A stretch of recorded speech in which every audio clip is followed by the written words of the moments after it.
박사님, 그 박사님께서 말씀하신 것 중에 되게 특별한 게 있는데, 뭘까요? 그 한국 주식에만 투자해서는 그 안정적 성과를 기대할 수 없다. 그런 말씀을 이렇게 책에도 하시고 하셨는데 그 이유가 되게 궁금하거든요. 이게 우리나라의 주식시장이 절대 성과가 나쁜 시장이 아니에요. 예. 되게 좋은 시장인데 이게 문제가 뭐냐면 난이도가 높다라는 거예요. 난이도가 높다. 네. 그래서 그냥 우량주 사서 장기적으로 묻어두면 되지. 이게 말은 되게 쉬운데 실행에 옮길 때 정말 너무나 큰 고통을 주는 시장이고 또 두 번째가 이게 우량주라고 믿고 샀던 회사가 우량주가 아닌 경우도 되게 많은 시장인 거죠. 이게 이유가 이제 두 가지인데 첫 번째는 우리나라 경제가 너무 변동이 커요. 변동.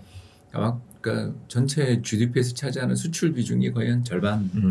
2022년은 얼마가 될지 모르지만 작년은 대략 절반으로 보이는데 그 정도 되는 어마어마한 수출 비중인데다가 이 수출에 우리나라 주력 수출 품목이 반도체, 석유화학, 조선, 자동차, 철강 뭐 이런 거거든요.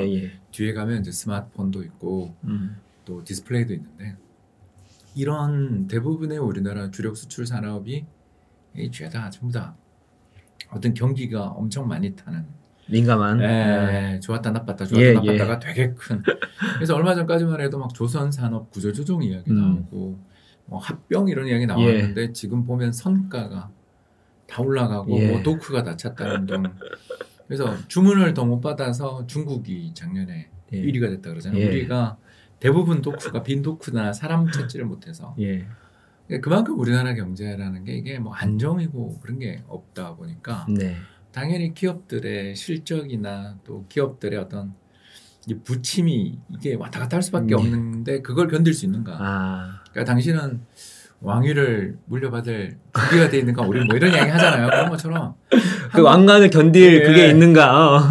뭐 이제 왕관이라보다 왕좌가 나올 왕좌, 저는 이제 게임을 좋아하니까 왕 게임 좋아합니다. 그래서 이런 왕좌의 어떤 그런 앉을만한 당신의 담력이 있는가? 이거를 일단 먼저 물어보고 투자를 해야 되는데 그냥 뭐 주식 투자하면 수익률이 연평균 수익률이 7%예요, 8%예요.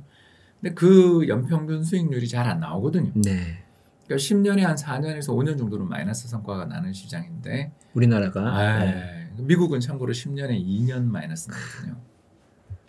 40년 기준입니다.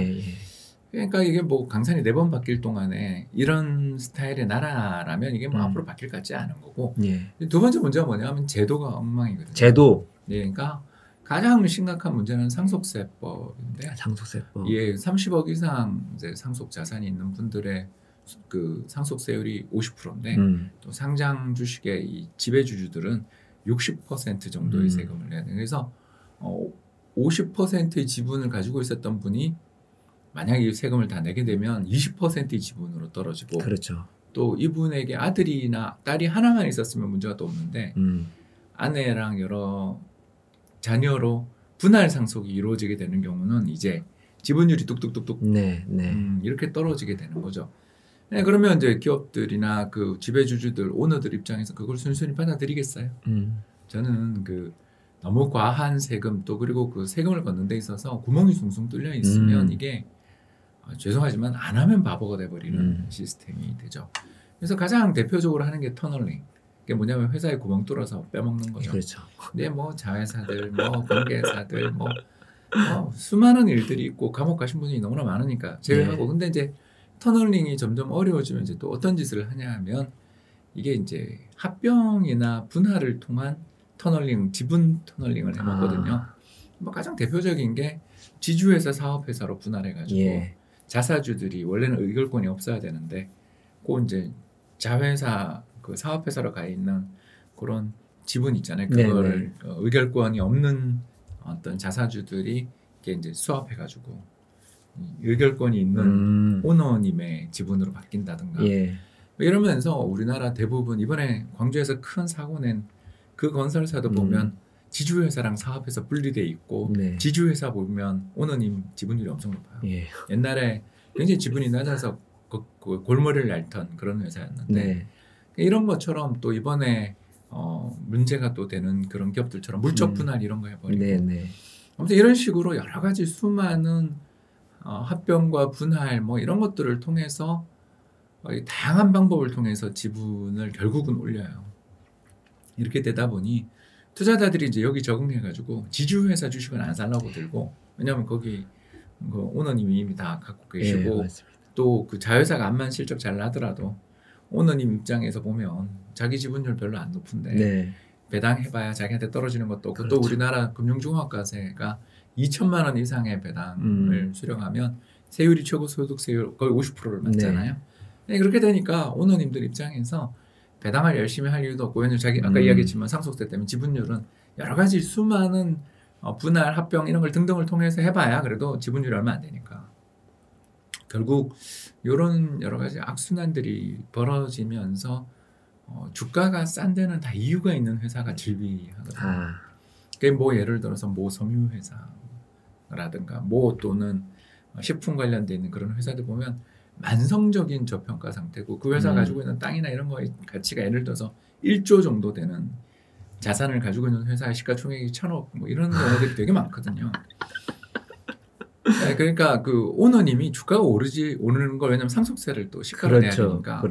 그래서 오너님이 주가가 오르는 걸 바라지 않는 회사들이 많은데 그걸 모르고 들어갔다가 고생하시는 분들을 제가 너무너무 많이 봤거든요. 그래서 비자발적인 장기 투자가 돼버리는 경우가 많아요. 그래서 이런 여러 가지 그 주주들의 어떤 이익이 침해되는 일이 한국에서 너무나 비일비재하게 벌어지기 때문에 그러니까 능력되는 분은 해도 돼요. 제가 뭐 그건 제가 아는 그 수많은 능력되는 지인들은 작년처럼 되게 힘든 시장에서 주식 은퇴를 한 친구들도 있다니까요. 나 이제 주식 안 해도 돼.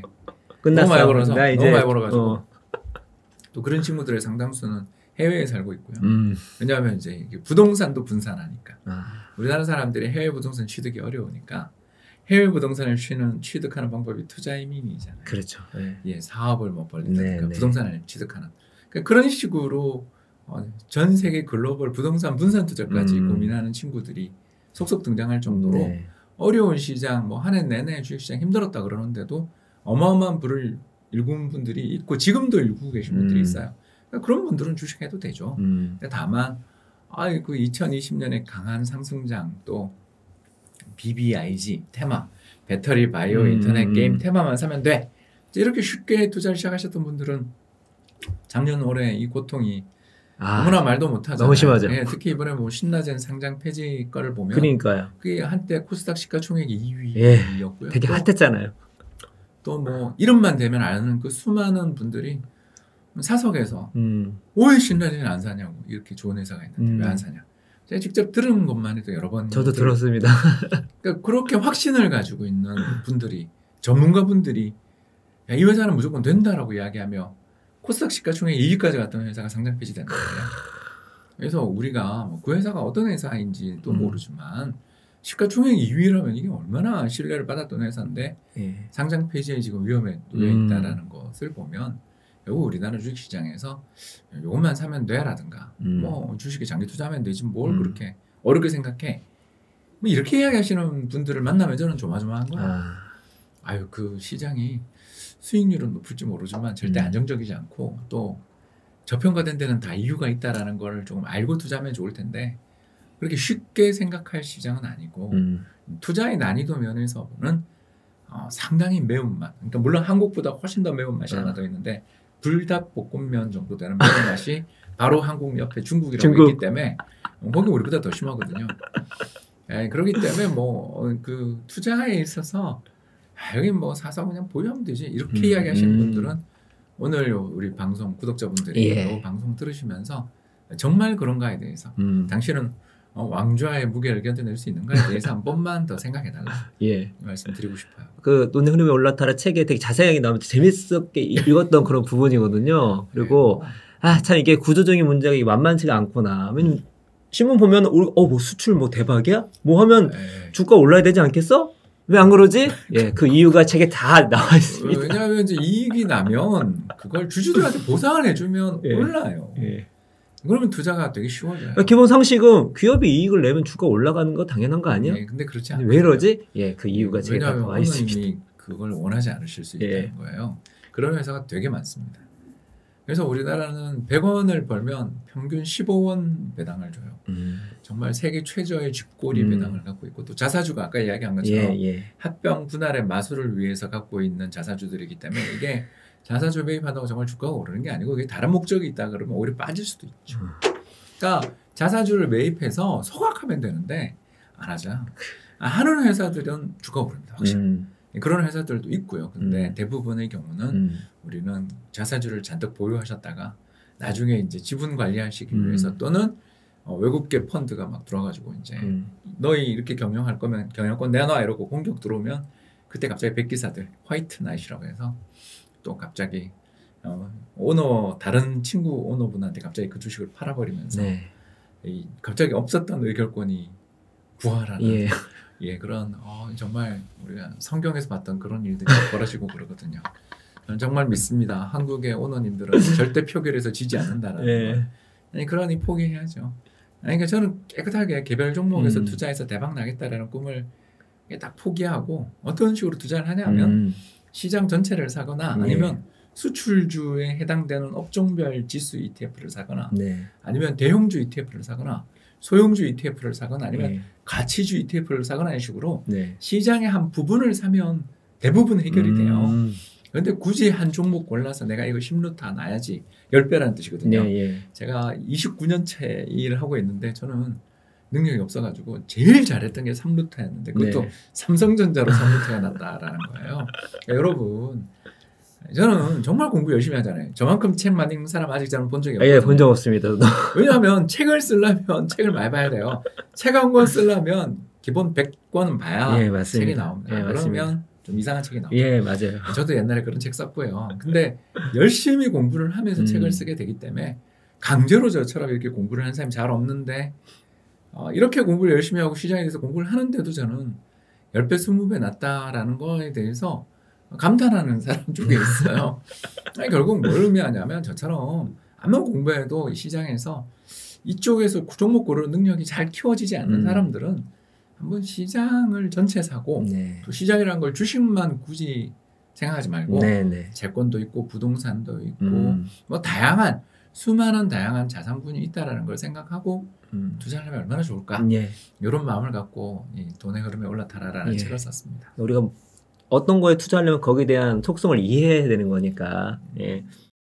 제가 주식 투자할 때 워런 버핏을 뺄 수가 없거든요. 그 책에도 워런 버핏이 이제 종목을 이렇게 고르는 그런 방법이 나오는데 일단 워런 버핏이 주식을 고르는 방법은 좀 궁금한데 책에서는 그런데 저희 개인 투자자들이 이런 워런 버핏을 따라하기가 힘들다는 이유도 말씀해 주셨거든요. 궁금합니다. 워런 버핏은 자기 회사, 자기 돈이 있고 돈도 많아요. 그리고 공부도 많이 해요. 그리고 혼자 투자하는 게 아니라 찰리 먼거라는 어떻게 보면 워런 버핏보다 더 천재랑 같이 동업하거든요. 그래서 이 사람은 좀 멘탈이 굉장히 강한 사람이고 그리고 멘탈이 강하다 보니까 이 사람이 할 수 있는 종목을 고르는 4가지 원칙을 제시를 하는데 첫 번째가 내가 그 사업을 이해할 수 있는가. 두 번째가 장기적인 경제성이나 이런 게 좋은가. 세 번째는 경영진이나 오너를 믿을 수 있는가. 마지막 4번째는 가격이 합리적인가. 이래서 이게 조건이 맞으면 자기들은 이 회사를 인수하려고 한다. 인수. 그런 회사 되게 많거든요. 가장 대표적인 게 시즈 캔디라는 그 유명한 회사인데 저는 맛없던데 엄청 비싸더라고요. 저는 일단 단 걸 싫어하니까 아재가 되면 단 걸 싫어합니다. 저도 맞습니다. 그래서 이런 기업들이 특히 장기 성과라는 게 이게 너무 어려운 게 뭐냐면 해자가 있어야 된다라는 뜻인데 그러니까 적군이 성 안에 못 들어오게 깊게 이렇게 연못을 파는 게 해자잖아요. 그래서 뭐 유럽이나 이런 데 가보면 또 뭐 당장 일본의 오사카성만 가더라도 이게 빠지면 절대 잘 수영을 굉장히 잘하지 않는 못 나오겠구나 싶을 정도로 깊은 그 연못을 뚫고 상대방의 성을 공격하기 위해서는 되게 많은 희생이 필요한 것처럼 어떤 회사가 강력한 경쟁력을 가지고 있어서 다른 경쟁자가 그 회사의 어떤 영역을 절대로 침범 못할 그런 경쟁력을 가지고 있는 회사들을 사라고 이야기하는데 뭐 대체 불가능성 이런 거. 이게 뭐 여러 가지가 있는데 가장 좋은 건 브랜드죠. 브랜드. 예, 코카콜라나 시즈캔디 같이 또는 그 디즈니도 좋아하잖아요. 그러니까 이런 회사들은 뭐 전 세계 누구나 아는. 근데 우리나라에서 뭐 갤럭시 정도? 아니 오징어 게임? 게임 몇 개 없죠. 예, 우리나라 이제 두 번째가 뭐냐면 특허로 보호받는 기업들도 되게 좋아하거든요. 근데 이게 특허라는 게 이게 우리나라에서 과연 전 세계적인 신약 특허, 그러니까 세계적인 어마어마한 빅파마들이 가지고 있는 그런 돈을 뭐 1년에 몇 조씩 벌어주는 그런 어마어마한 특허가 있나 이거죠, 우리나라에. 예, 없죠. 그러니까 저 신약 물질을 만들어서 수출도 하고 또는 FDA 특허 인정도 받은 기업들이 없는 게 아닌데 그게 문제가 이제 돈이 되냐. 네. 그러니까 지속적으로 현금을 창출할 만한 그런 게 있는데요.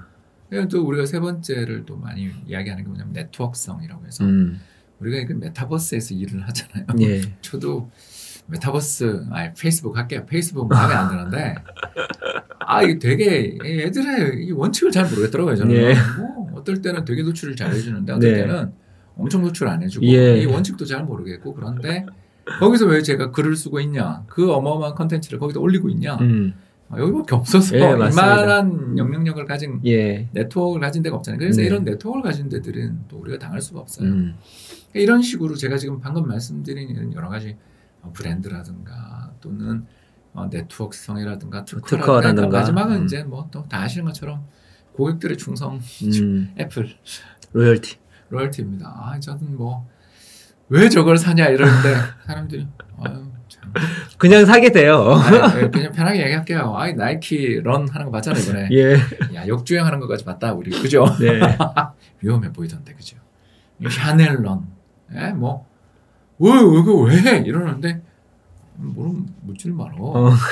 이렇게 얘기한단 말이에요. 예. 그리고 어떤 그런 런들 중에는 사실 제가 또 런 하는 것도 가끔 있거든요. 네.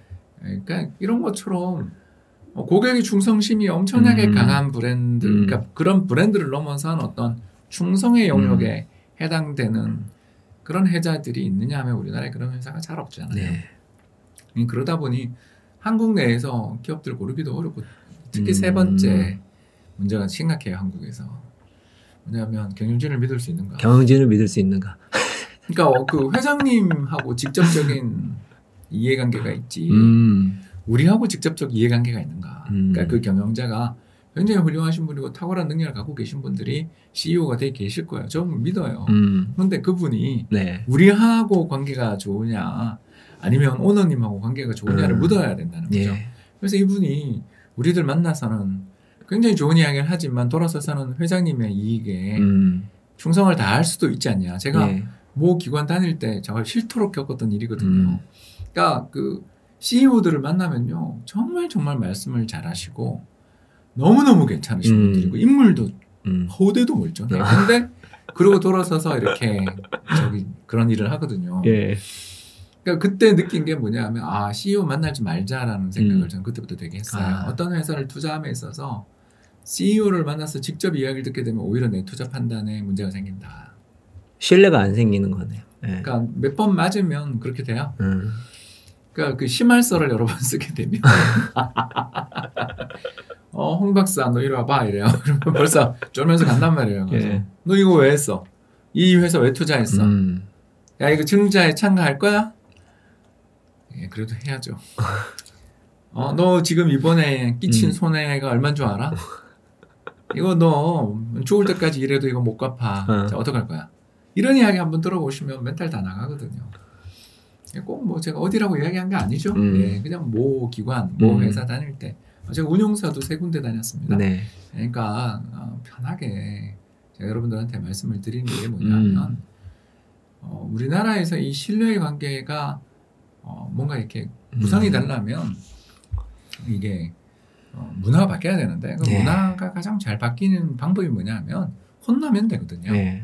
그래서 주주들을 좀 이렇게 우습게 보거나 뭐 그렇게 대하고 나면 이 사람이 혼이 나야 돼요. 당연하지 좀. 그런데 혼이 나지 않고 계속되면 해도 되는구나. 그렇죠. 그래서 제가 좋아하는 책 중에 하나가 문 앞의 야만인들이라는 아주 유명한 책이 있는데 그게 뭐냐 하면 NJR 나비스코, 예, NJR 나비스코라는 회사인데요. 이 회사가 그 리츠, 셀렘 담배, 네. 뭐부터 시작해서 오레오 쿠키, 네. 그러니까 완전히 그저 돈 버는 기계입니다. 네. 아까 제가 이야기했었던 그 조건을 갖추고 있는 회사죠. 로열티 있는 그냥 그리고 담배라는 게 특히 네. 그렇고요.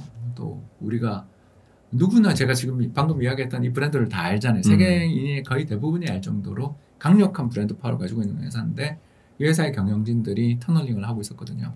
왜냐하면 너무너무 회사가 좋은 회사니까 네. 이게 여기 한번 경영진이 되면 다 재벌이 되는 거예요. 어마어마한 연봉에 뭐 주변 관계자들한테 막 끝도 없는 혜택을 주고 또 돈도 뿌리고 네. 그러면서 또 좋은 게 좋은 거라는 그런 이사회를 자신의 친구들로 구성함으로써 네. 끝없이 연임에 성공하면서 계속 보너스, 별것도 아닌 보너스를 계속 받고 스타옵션 계속 받으면서 특히 이 사람 자기 퇴임할 때 또 황금 낙하산이라 그래가지고요. 네. 임기 전에 퇴임을 하게 될 때 보너스까지 받는 그런 규정들을 우리 지난번 2008년 글로벌 금융위기 때 미국의 그 망한 은행들 CEO들이 돈 받는 거 보셨죠? 어마어마하더라고요. 예, 그러니까 뭐 퇴임하면 다 재벌이 돼요. 네. 그런 회사를 보고서 주주들이 화가 났죠. 그럴 때 그때 갑자기 KKR이라는 문 앞에 야만인들이 나타납니다. KKR은 이제 세계 3대 사모펀드 중에 하나라고 알려져 있는 뭐 엄청난 친구들이고요. 이 친구들이 이 공개 매수를 시작합니다. 그래서 결국 경영권을 바꿔버려요. 그리고 구조조정해버려요. 그리고 주주들한테 또는 자기들이 회사를 샀으니까 자기들한테 이제 그 어마어마한 비용을 해결하기 위해 가지고 이 회사 내에서 경쟁력이 없다 생각되는 부분 다 팔아버리고 당연히 그 이전에 있었던 이사 멤버들 전부 다 잘라버리고 네. 또 필요하면 소송을 계속 걸어버리고 자, 이 꼴을 본 옆에 있는 회사들이 어떤 생각을 갖겠어요? 아유, 여기 운 없네 이러고 끝날 수도 있는데 이런 일이 반복되면 주주들을 무시하고 주가를 내재 가치에 비해서 너무 싸게 놔두면 이거 야만인들을 끌어들이게 된다. 나의 평화로운 세계가 파괴된다. 게르만족의 대이동이 난 다음에 로마 제국 꼴 난다. 네. 이걸 알게 되면 우습게 못 보게 되는데 근데 안타깝게도 우리나라에서 그런 사례가 하나라도 있냐? 뭐 가장 대표적인 거 하나 이야기해 볼까요? 예? 이라고 이야기하는 그 회사들부터 예. 시작해서 우리나라는 이게 안 돼요. 어디 한 군데가 된통 혼나면 바뀌는데 물론 그 덕분에 바뀐 회사가 있죠. 네. 예, 그래서 전체 벌어들인 이익의 40에서 50% 이상을 주주들한테 보상으로 해주겠다. 그러면서 배당도 많이 주고 자사주 매입 소각하는 거대 우리나라 기업이 있습니다. 저는 그 회사는 좋아해요. 왜냐하면 그 전은 마음에 안 들지만 그 뒤로 지난 한 5년 동안 그죠? 그 변화가 있었으니까. 2015년 그 사건 이후에 6년, 7년째 꾸준히 배당도 잘해주고 또 힘들었을 때도 주주들을 위해서 노력해주는 걸 보니까.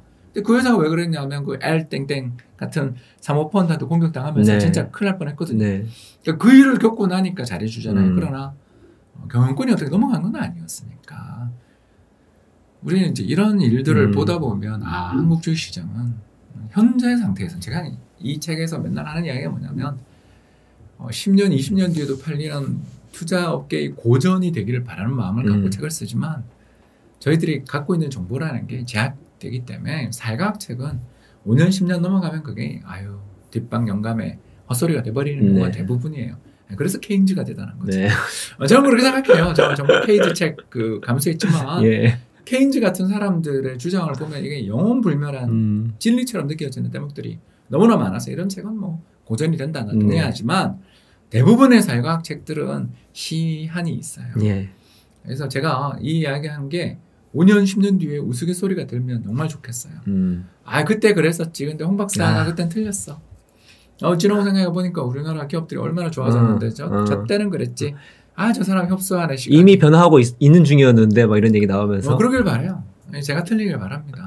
이게 사회과학 서적을 쓰는 사람들의 어떤 기쁨이죠. 그러니까 네. 저희가 이런 이야기를 함으로써 우리 한국 주식시장의 문화가 바뀌고 풍토가 바뀌고 기업들이 바뀌면 정말 좋은데 일단 현재까지는 워렌 버핏이 이야기한 아무튼 그런 4가지 조건에 맞는 기업을 한국에 찾을 수가 저는 현재까지는 없더라. 네. 저는 못 찾겠더라. 그런 이야기죠. 지금 이제 이런 이제 한국 주식시장의 어떤 이런 고난이도 또 어려움, 문제점 뭐 등등이 있었는데 중요한 건 이제 우리가 투자는 해야 되만 하니까 해결책이 필요한데 개인적으로도 그 전에 그 돈의 흐름이 올랐다는 전신인 돈 좀 굴려봅시다를 통해서 박사님이 이렇게 얘기한 솔루션이 되게 큰 파장을 일으켰고 정말 개인적으로 매우 존경하는 그런 부분이고 또 그런 것들을 이번 책 읽으면서 또 이 흐름 속에서 되게 업그레이드를 많이 시켰더라고요. 그래서 그 해결책 중에 이제 하나가 예, 국내 주식과 미국 국채를 스위칭, 그러니까 달러 뭐 주식 스위칭, 다양한 스위칭 전략이 있는데 일단은 가장 핵심이 되는 그 국내 주식 미국 국채 스위칭에 대해서 한번 말씀해 주시면 고맙겠습니다. 네. 우리나라가 어려울 때 좋아지는 상품이 있으면 이게 되게 투자가 쉽거든요. 네. 그게 무슨 말이냐면 한국 주가 빠질 때 가격이 오를 가능성이 높은 그런 자산을 발견하면 우리의 이 고민이 해결되거든요. 예를 들어서 네. 우리가 좀 시장이 안 좋을 것 같아 라고 생각이 들면 그럼 팔면 되지 이러는데 현금으로 들고 있으면 그 리스크가 얼마나 큰지 말도 못하거든요. 가장 큰 리스크가 뭐냐면 인플레. 미국 소비자 물가 상승률 7%에 한국 3%인데 현금을 들고 있다는 자체가 이미 실질 가치가 훼손되는 거죠. 또 더 나가서 현금 들고 있으면 또 뭐냐면 덜컥 매수의 위험들이 엄청 커요. 네. 그러니까 자기가 현금을 들고 있는데 시장이 조금만 반등해도 괜히 팔았다 그러고 시장 자체가 추세적인 하락인데도 불구하고 반등을 또 보고서 들어가는 일도 되게 많잖아요. 실제로 제가 했던 일입니다. 그러니까 그런 문제들을 해결해 줄 수 있는 대안이 바로 뭐냐면 우리나라 자산 가격이 우리나라 자산 시장이 어려움을 겪을 때 네. 가치가 상승하면 또 굉장히 안정적인 상품이 있으면 네. 그게 뭐 파산의 리스크가 있다든가 변동성이 어마어마하다든가 그러면 안 되는데 예. 우리 경제가 어려울 때마다 가격이 꾸준히 우상향해 주는 그런 상품이 있으면 이게 투자의 어려움들은 거의 해결되는데 네. 그게 바로 미국의 국채거든요. 미국의 국채는 두 가지 장점이 있는 게 첫 번째가 뭐냐면 불황이 강해요. 불황이 강하다. 예, 불황이 오면 가격이 폭등해요. 물론 불황이 오면 우리가 두려워해야 되는데 이걸 갖고 있으면 강하다. 이게 이제 나심 탈렙이 이야기했던 안티프레자일하다라는 게 여기에 들어가는데 위기가 올수록 강해지는 자산들이 종종 있어요. 네. 그런 위기가 올 때 종종 강해지는 자산이 미국채가 되는 이유는 결국 기축통화라서 달러가 강세인 거고 네. 두 번째는 전 세계 투자자들이 주식이나 뭐 부동산 투자해놨다가 어려움을 겪을 때 나의 자산을 지킬 수 있는 마지막 보루가 어디야? 하고서 찾다 보면 결국 전부 미국 국채 말고 다른 대안이 잘 없거든요. 왜냐하면 스위스 프랑 국채라든가 일본 국채도 있지만 거기 비해서 미국 국채 시장은 14조 달러. 14조 달러? 예. 그러니까 그 발행 규모가 그러니까 세계에서 최대의 시장이거든요. 이런 어마어마한 시장이라서 언제 어느 때 또 거래가 가능하다는 유동성이라는 장점. 그러니까 불황에 거래가 안 되는 거 아시죠? 예, 맞습니다. 불황에 집 내놨다가 1년 내내 한 명도 집 보러 오지 않았던 경험을 저는 한 적이 있거든요. 네. 그러니까 그런 것처럼 부동산이라든가 이런 신흥국의 자산 또는 거래가 잘 안 되는 자산들은 하한가 아니면 못 파는 경우들도 종종 있고 또 하한가도 못 파는 경우도 있고 이게 현실이라면 미국의 국채 같은 경우는 유동성도 좋고 언제 어느 때나 살 수 있고 팔 수 있고 또 불황에 강해지는 특성을 지니고 있으니까 세상에 사람들이 전부 다 보험 삼아 굉장히 좋아하는 자산입니다.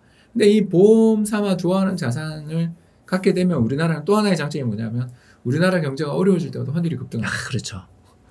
그래서 환율이 급등하니까 또 미국 달러 보유에 따른 환차익. 환차익. 그러니까 미국 국채를 갖고 있으려면은 달러로 바꿔서 갖고 있어야 되니까. 그렇죠. 그래서 우리나라에서 ETF로 살 수도 있으니까 여러분들 알아보시면 좋겠고요. 그래서 이 두 가지 점을 알아두면 우리가 투자할 때 굉장히 쉽거든요. 그래서 미국 국채는 불황에 강하고 가격이 상승할 뿐만 아니라 환차익도 있다라는 걸 알면 이제 이 둘을 가지고서 스위칭을 해볼 수 있는 거죠. 그러니까 교체한다는 뜻입니다. 그래서 어떨 때 하냐 하면 여러 가지 모델이 있는데 가장 추천할 만한 건 미국의 소매 판매, 리테일 세일즈로 검색하시면 됩니다. 아마 여기 자막이 나가겠죠? 예, 그래서 리테일 세일즈로 검색을 하셔서 이게 지난해 같은 기간에 비해서 증가했냐, 줄어들었냐를 보는 거죠.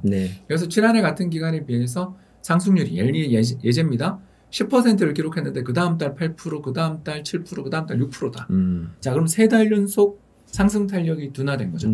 이해되세요? 네, 그렇게 되면 한국 주식을 팔고 미국 국채를 삽니다. 왜? 경기가 나빠지고 있는 중이다. 아니면 나빠지는지는 모르지만 둔화되고 있다. 그렇다면 우리 한국 주식은 수출에 대한 의존도가 크고 선진국 소비 시장에 대한 의존도가 너무 크니까 미국의 소비 탄력이 둔화될 때는 일단 한국 주식은 조금 힘이 없을 수 있으니까 미국 달러 표시 국채를 가자. 그게 언제 나왔냐면 이제 작년 8월, 9월에 이 신호가 나왔거든요. 그 뒤로 지금 주식시장 보시면 알겠지만 참 재미없죠. 그리고 환율은 어때요? 달러에 대해서 1,200원까지 막 올라가고 지금 거죠. 미국 소매 판매를 보는 거잖아요. 그렇습니다. 그렇죠? 그래서 특히 이번 미국 소매 판매 12월 소매 판매가 게다가 마이너스까지 나버린 걸 보면 아 이게 그때부터 지난 여름부터 미국 소비 시장의 탄력들이 조금씩 약해지는 걸 그걸 보고 미국 국채를 사놓으신 분들은 아니 물론 요새 금리 올라가니까 국채 상품 자체에서는 큰 이익이 없었을지 모르지만 환차익이 그렇죠. 그리고 이제 그걸 들고서 이런 생각을 지금 할 거라는 거죠. 2,800인데 오늘 시점입니다. 종합주가지수 2,800이고 지금 LG 생활건강이 90만 원대고 뭐 이제 그러니까 제가 여기서 쳐다보는 종목이죠. 뭐 이런 생각을 하면 되게 큰 거 알려주셨는데 저가 매수를 이익 본 걸로 조금만 살까? 이익 본 걸로 하기 때문에 또 마음으로 편하고 마음이 편하죠.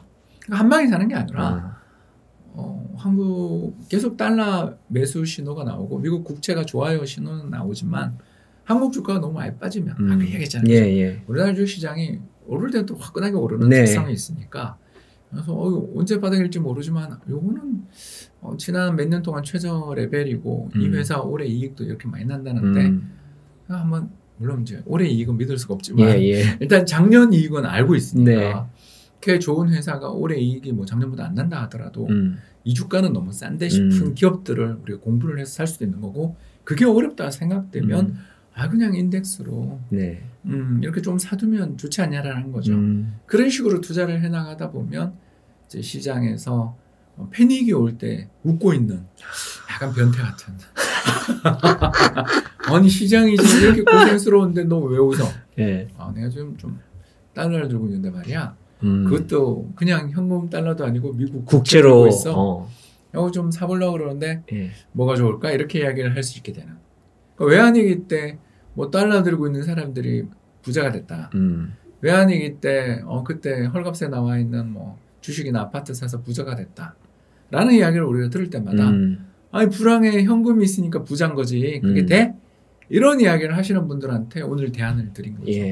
불황이 올 때 달러를 들고 있으면 2배의 레버리지 효과가 있다. 첫 번째는 국채 가격이 상승하는 레버리지가 하나 있고 또 하나는 환차익이라는 레버리지가 있어서 굳이 빚을 내서 투자를 안 하더라도 미국 국채와 한국 주식이라는 짝을 가지고 투자를 해보면 이게 굉장히 성과가 탁월해지는 거고 지금 뭐 그림이 나갈 텐데 보시면 알겠지만 한국 주식에 그냥 올인해서 투자하는 것보다 미국 국채에 대해서 저렇게 분산해서 투자하는 게 성과가 좋고 특히 끝부분 보시면 지금 한국 주식은 막 빠지고 있는데 저 스위칭 전략은 오히려 지금 다시 회복하고 올라오는 것을 볼 수 있죠.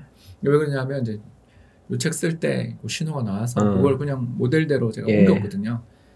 그렇기 때문에 시장에서 우리가 이야기할 수 있는 것은 한국 주식이 뭐 좋으니까 여기 올인 뭐 이 종목은 정말 미래가 있으니까 올인 이렇게 투자하시는 분들은 능력 때문에 하는 거고 제가 근데 해보니까 그게 안 되더라 싶은 분들은 요런 대안도 있다라는 걸 알려드리고 싶은 거죠. 저 개인적으로 저 뭐 투자 전문가는 아니지만 관련된 경제 투자 책을 이렇게 쭉 읽어보면서 투자 전략 측면에서는 거의 최고 수준이 아닌가. 그 오래 기간 동안 꾸준하게 이게 문제 겸손하게 뭐 지식이 반감기 말씀하시고 이런 어떤 이론들 바뀔 수도 있겠죠. 그러나 최근 뭐 10년 넘게 이 전략만큼 훌륭한 게 있나 할 정도로 게다가 이거는 좀 개인이 충분히 따라할 수 있는 것 같아요. 그리고 또 이게 쉬운 게 굉장히 쉬운 게 HTS의 대부분 이게 그러니까요. 증권사 HTS에 그 해외 경제 지표들 올려주는 증권사들 되게 많거든요. 그렇기 때문에 이거 그렇게 어렵지 않은 전략이거든요. 그러니까요. 그런데 이런 전략이 이런 어마어마한 성과를 내는 걸 보면 특히 또 저 차트를 보시면 알겠지만 뭐 한번 손실이 나더라도 2008년 같은 경우 이 전략도 손실이 잠깐 나요. 근데 그때 손실 나는 게 한 10% 20% 정도에서 막아주거든요. 근데 그때 우리나라 종합주가지수는 55% 빠졌거든요. 그러니까요. 2060포인트가 890포인트 갔거든요. 60% 빠졌군요.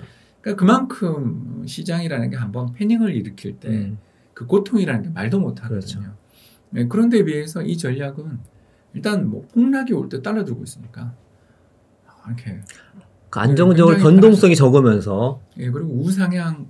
그러니까요. 우상향하고 그래서 이 전략을 하면 귀찮은 건 딱 하나밖에 없다니까요. 한 달에 한 번. 보름 정도에 나오거든요. 그 정도 안 귀찮아. 별로 안 귀찮아. 매월 15일 전후에 그냥 그것만 한 번만 확인해 보면 되거든요. 그리고 또 이 데이터 찾는 법도 제가 책에 다 써놨거든요. 예, 그렇죠. 아주 자세히 설명해 주셨고, 특히 달러 스위칭 전략에 대해서 매우 그전보다 업그레이드 하셔가지고 다양한 방법으로 그 중심에는 저희가 중요한 게 미국 소매 판매, 미국이거든요. 그렇죠. 채찍 효과도 나오면서 우리가 채찍 효과를 모르면 안 됩니다. 자세히 설명해 주셨으니까 책 읽어보면 될 것 같습니다. 저 개인적으로 책 읽으면서 좀 흥미로웠던 이 그 투자 전략 중에 수출주, 내수주 스위칭 전략? 이 전략이 굉장히 편해요. 예, 이거 한번 설명해 주시겠습니까? 뭐 어떤 분이 질문하더라고요. 이제 제가 뭐 이런 이야기를 강의 가서 하는데, 꼭 미국 국채를 사야 되냐. 어떤 분이 그러더라고요. 미 연준이 금리 인상하면 국채에 투자했다 손실 날 수 있지 않냐. 맞는 말이거든요. 왜냐하면 채권이라고 해서 상대적으로 안전한 거지. 거기 투자하면 뭐 절대 안 깨먹어요. 이런 그렇죠. 건 없거든요. 그렇죠. 네. 가장 대표적인 시기가 2018년인데 2018년은 미국 주식, 한국 주식, 미국 국채 다 손실 나서 그해 최고 수익 자산이 뭔지 아세요?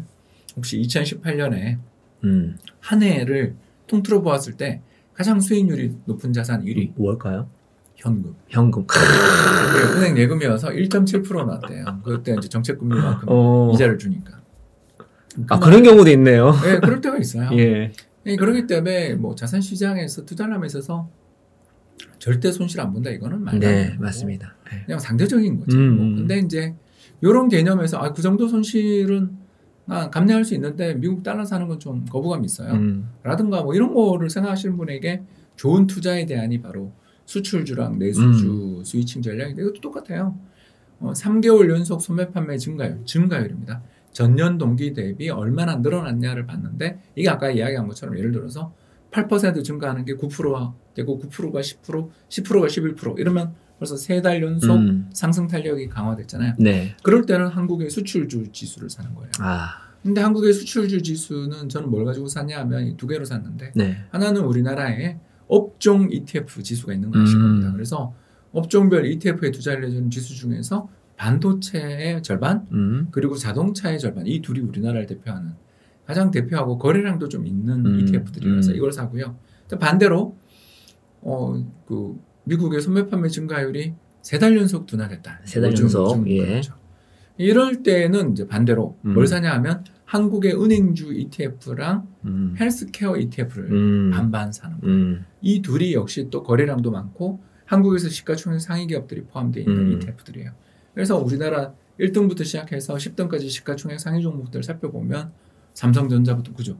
현대차, 기아차 이러면서 SK 하이닉스 등 수출주 잔뜩 포진돼 있고 또 반대로 내수주 보면 KB국민은행부터 시작해서 삼성바이오로직스 같은 이 은행과 헬스케어의 대기업들이 들어가 있잖아요. 그래서 우리나라의 시가총액의 최상위 기업들은 상당수가 이 내업종에 거의 포진돼 있죠. 물론 이외에 인터넷 업종도 있고 석유화학 업종도 있고 조선 업종도 있고 뭐 수많은 업종이 있습니다만 일단 제가 이야기한 건 그냥 거래량 많은 그리고 대표적으로 2000년대부터 이렇게 쭉 지수가 있는 그런 업종 4개를 반반씩 하는 거예요. 그래서 반도체 절반, 자동차 회사 절반 ETF를 매매하고 또 반대쪽에는 헬스케어 절반, 은행주 절반을 매매하는 거예요.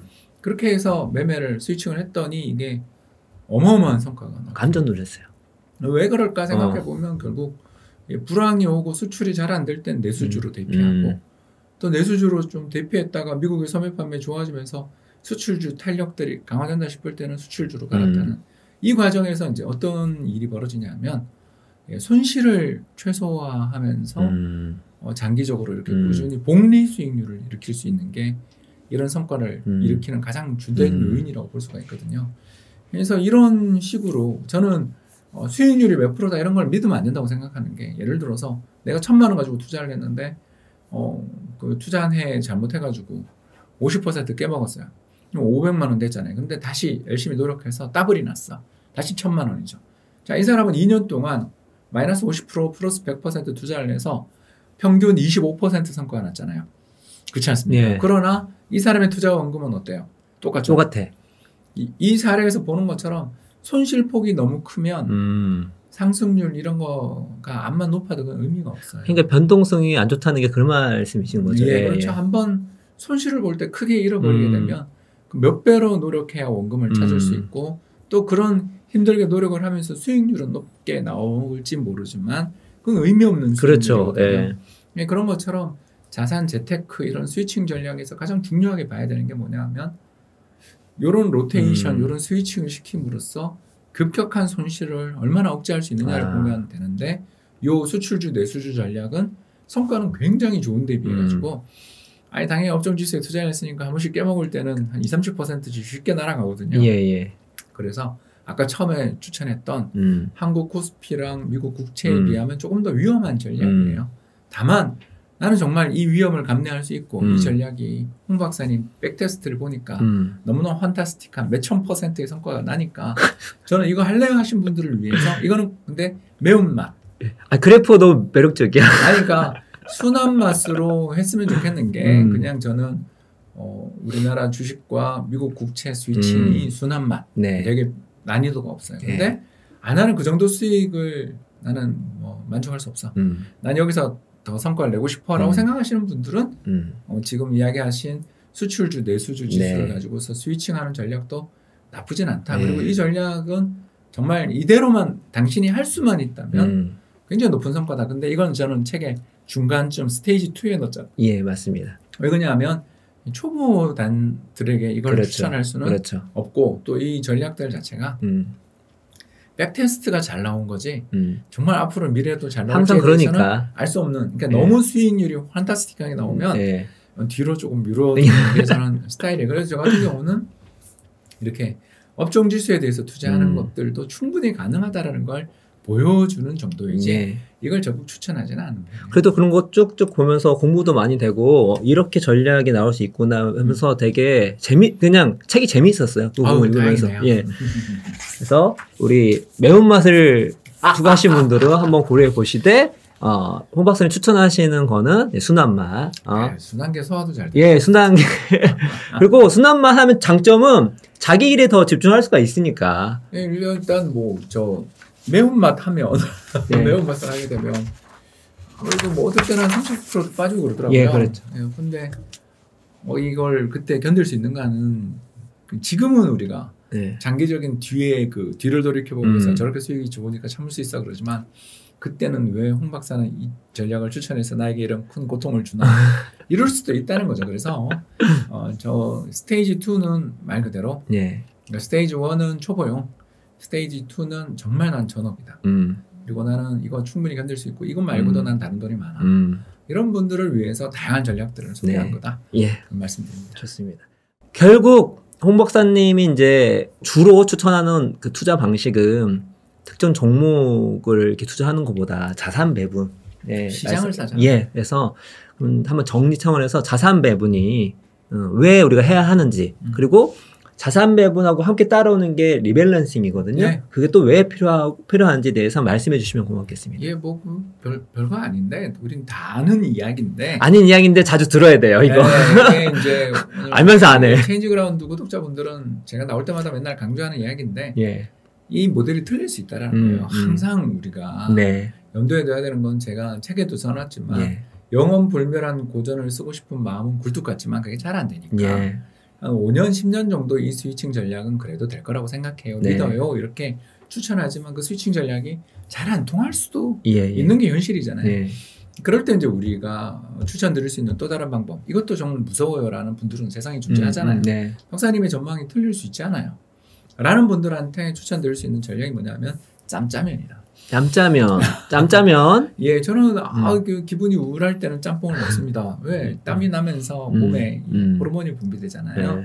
그러면서 기분이 좋아져요. 땀도 흘리고 하면서 전환을 할 수 있습니다. 그러나 몸에 배가 좀 속도 안 좋고 또 이게 저는 충분히 스트레스 안 받아요 라고 생각할 때는 달달한 짜장면도 좋아하잖아요. 그래서 요새 나와 있는 그 우리나라의 어마어마한 요식 업계의 혁신이 짬짜면부터 시작해서 뭐 볶음밥부터 시작해서 맞습니다. 3분법도 나오더라고요. 그죠? 볶음밥까지 달려오는데도 봤습니다. 이런 어마어마한 혁신을 왜 요식 없게만 누려요? 우리도 누리죠. 예.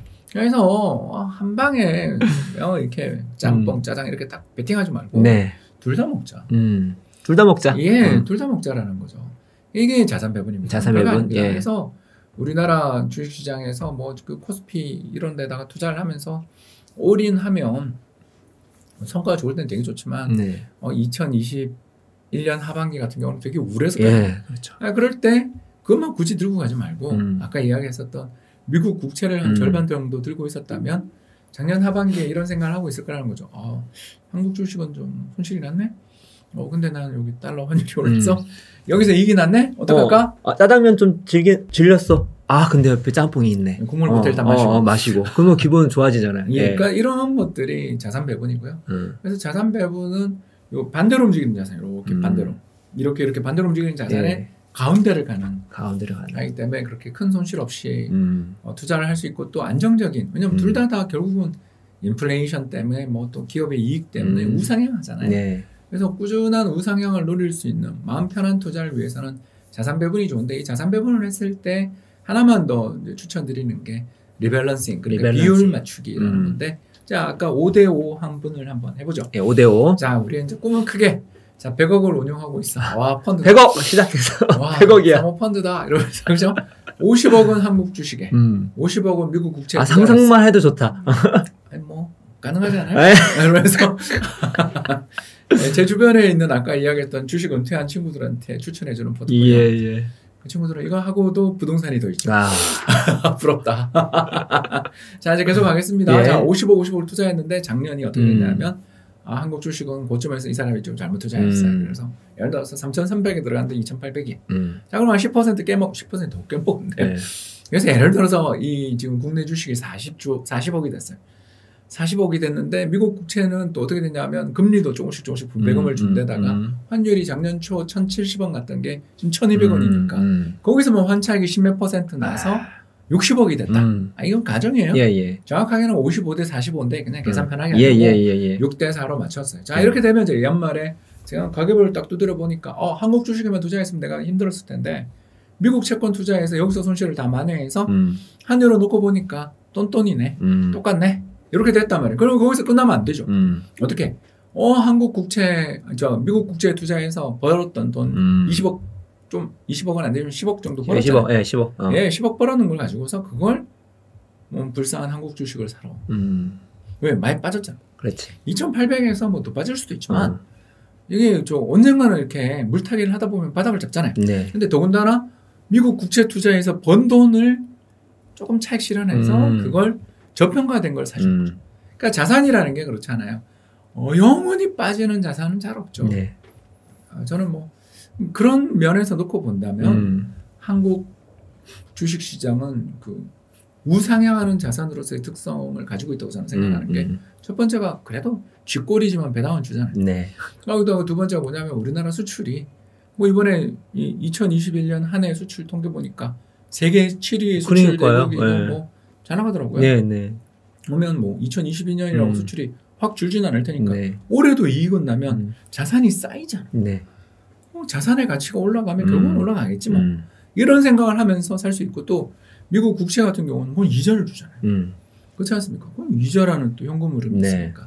둘 다 우상향한다면 어차피 좀 손실 난 거를 번 걸로 약간씩 사주는 그런 리밸런싱이라는 걸 하게 되면 이게 수익률이 더 좋아져요.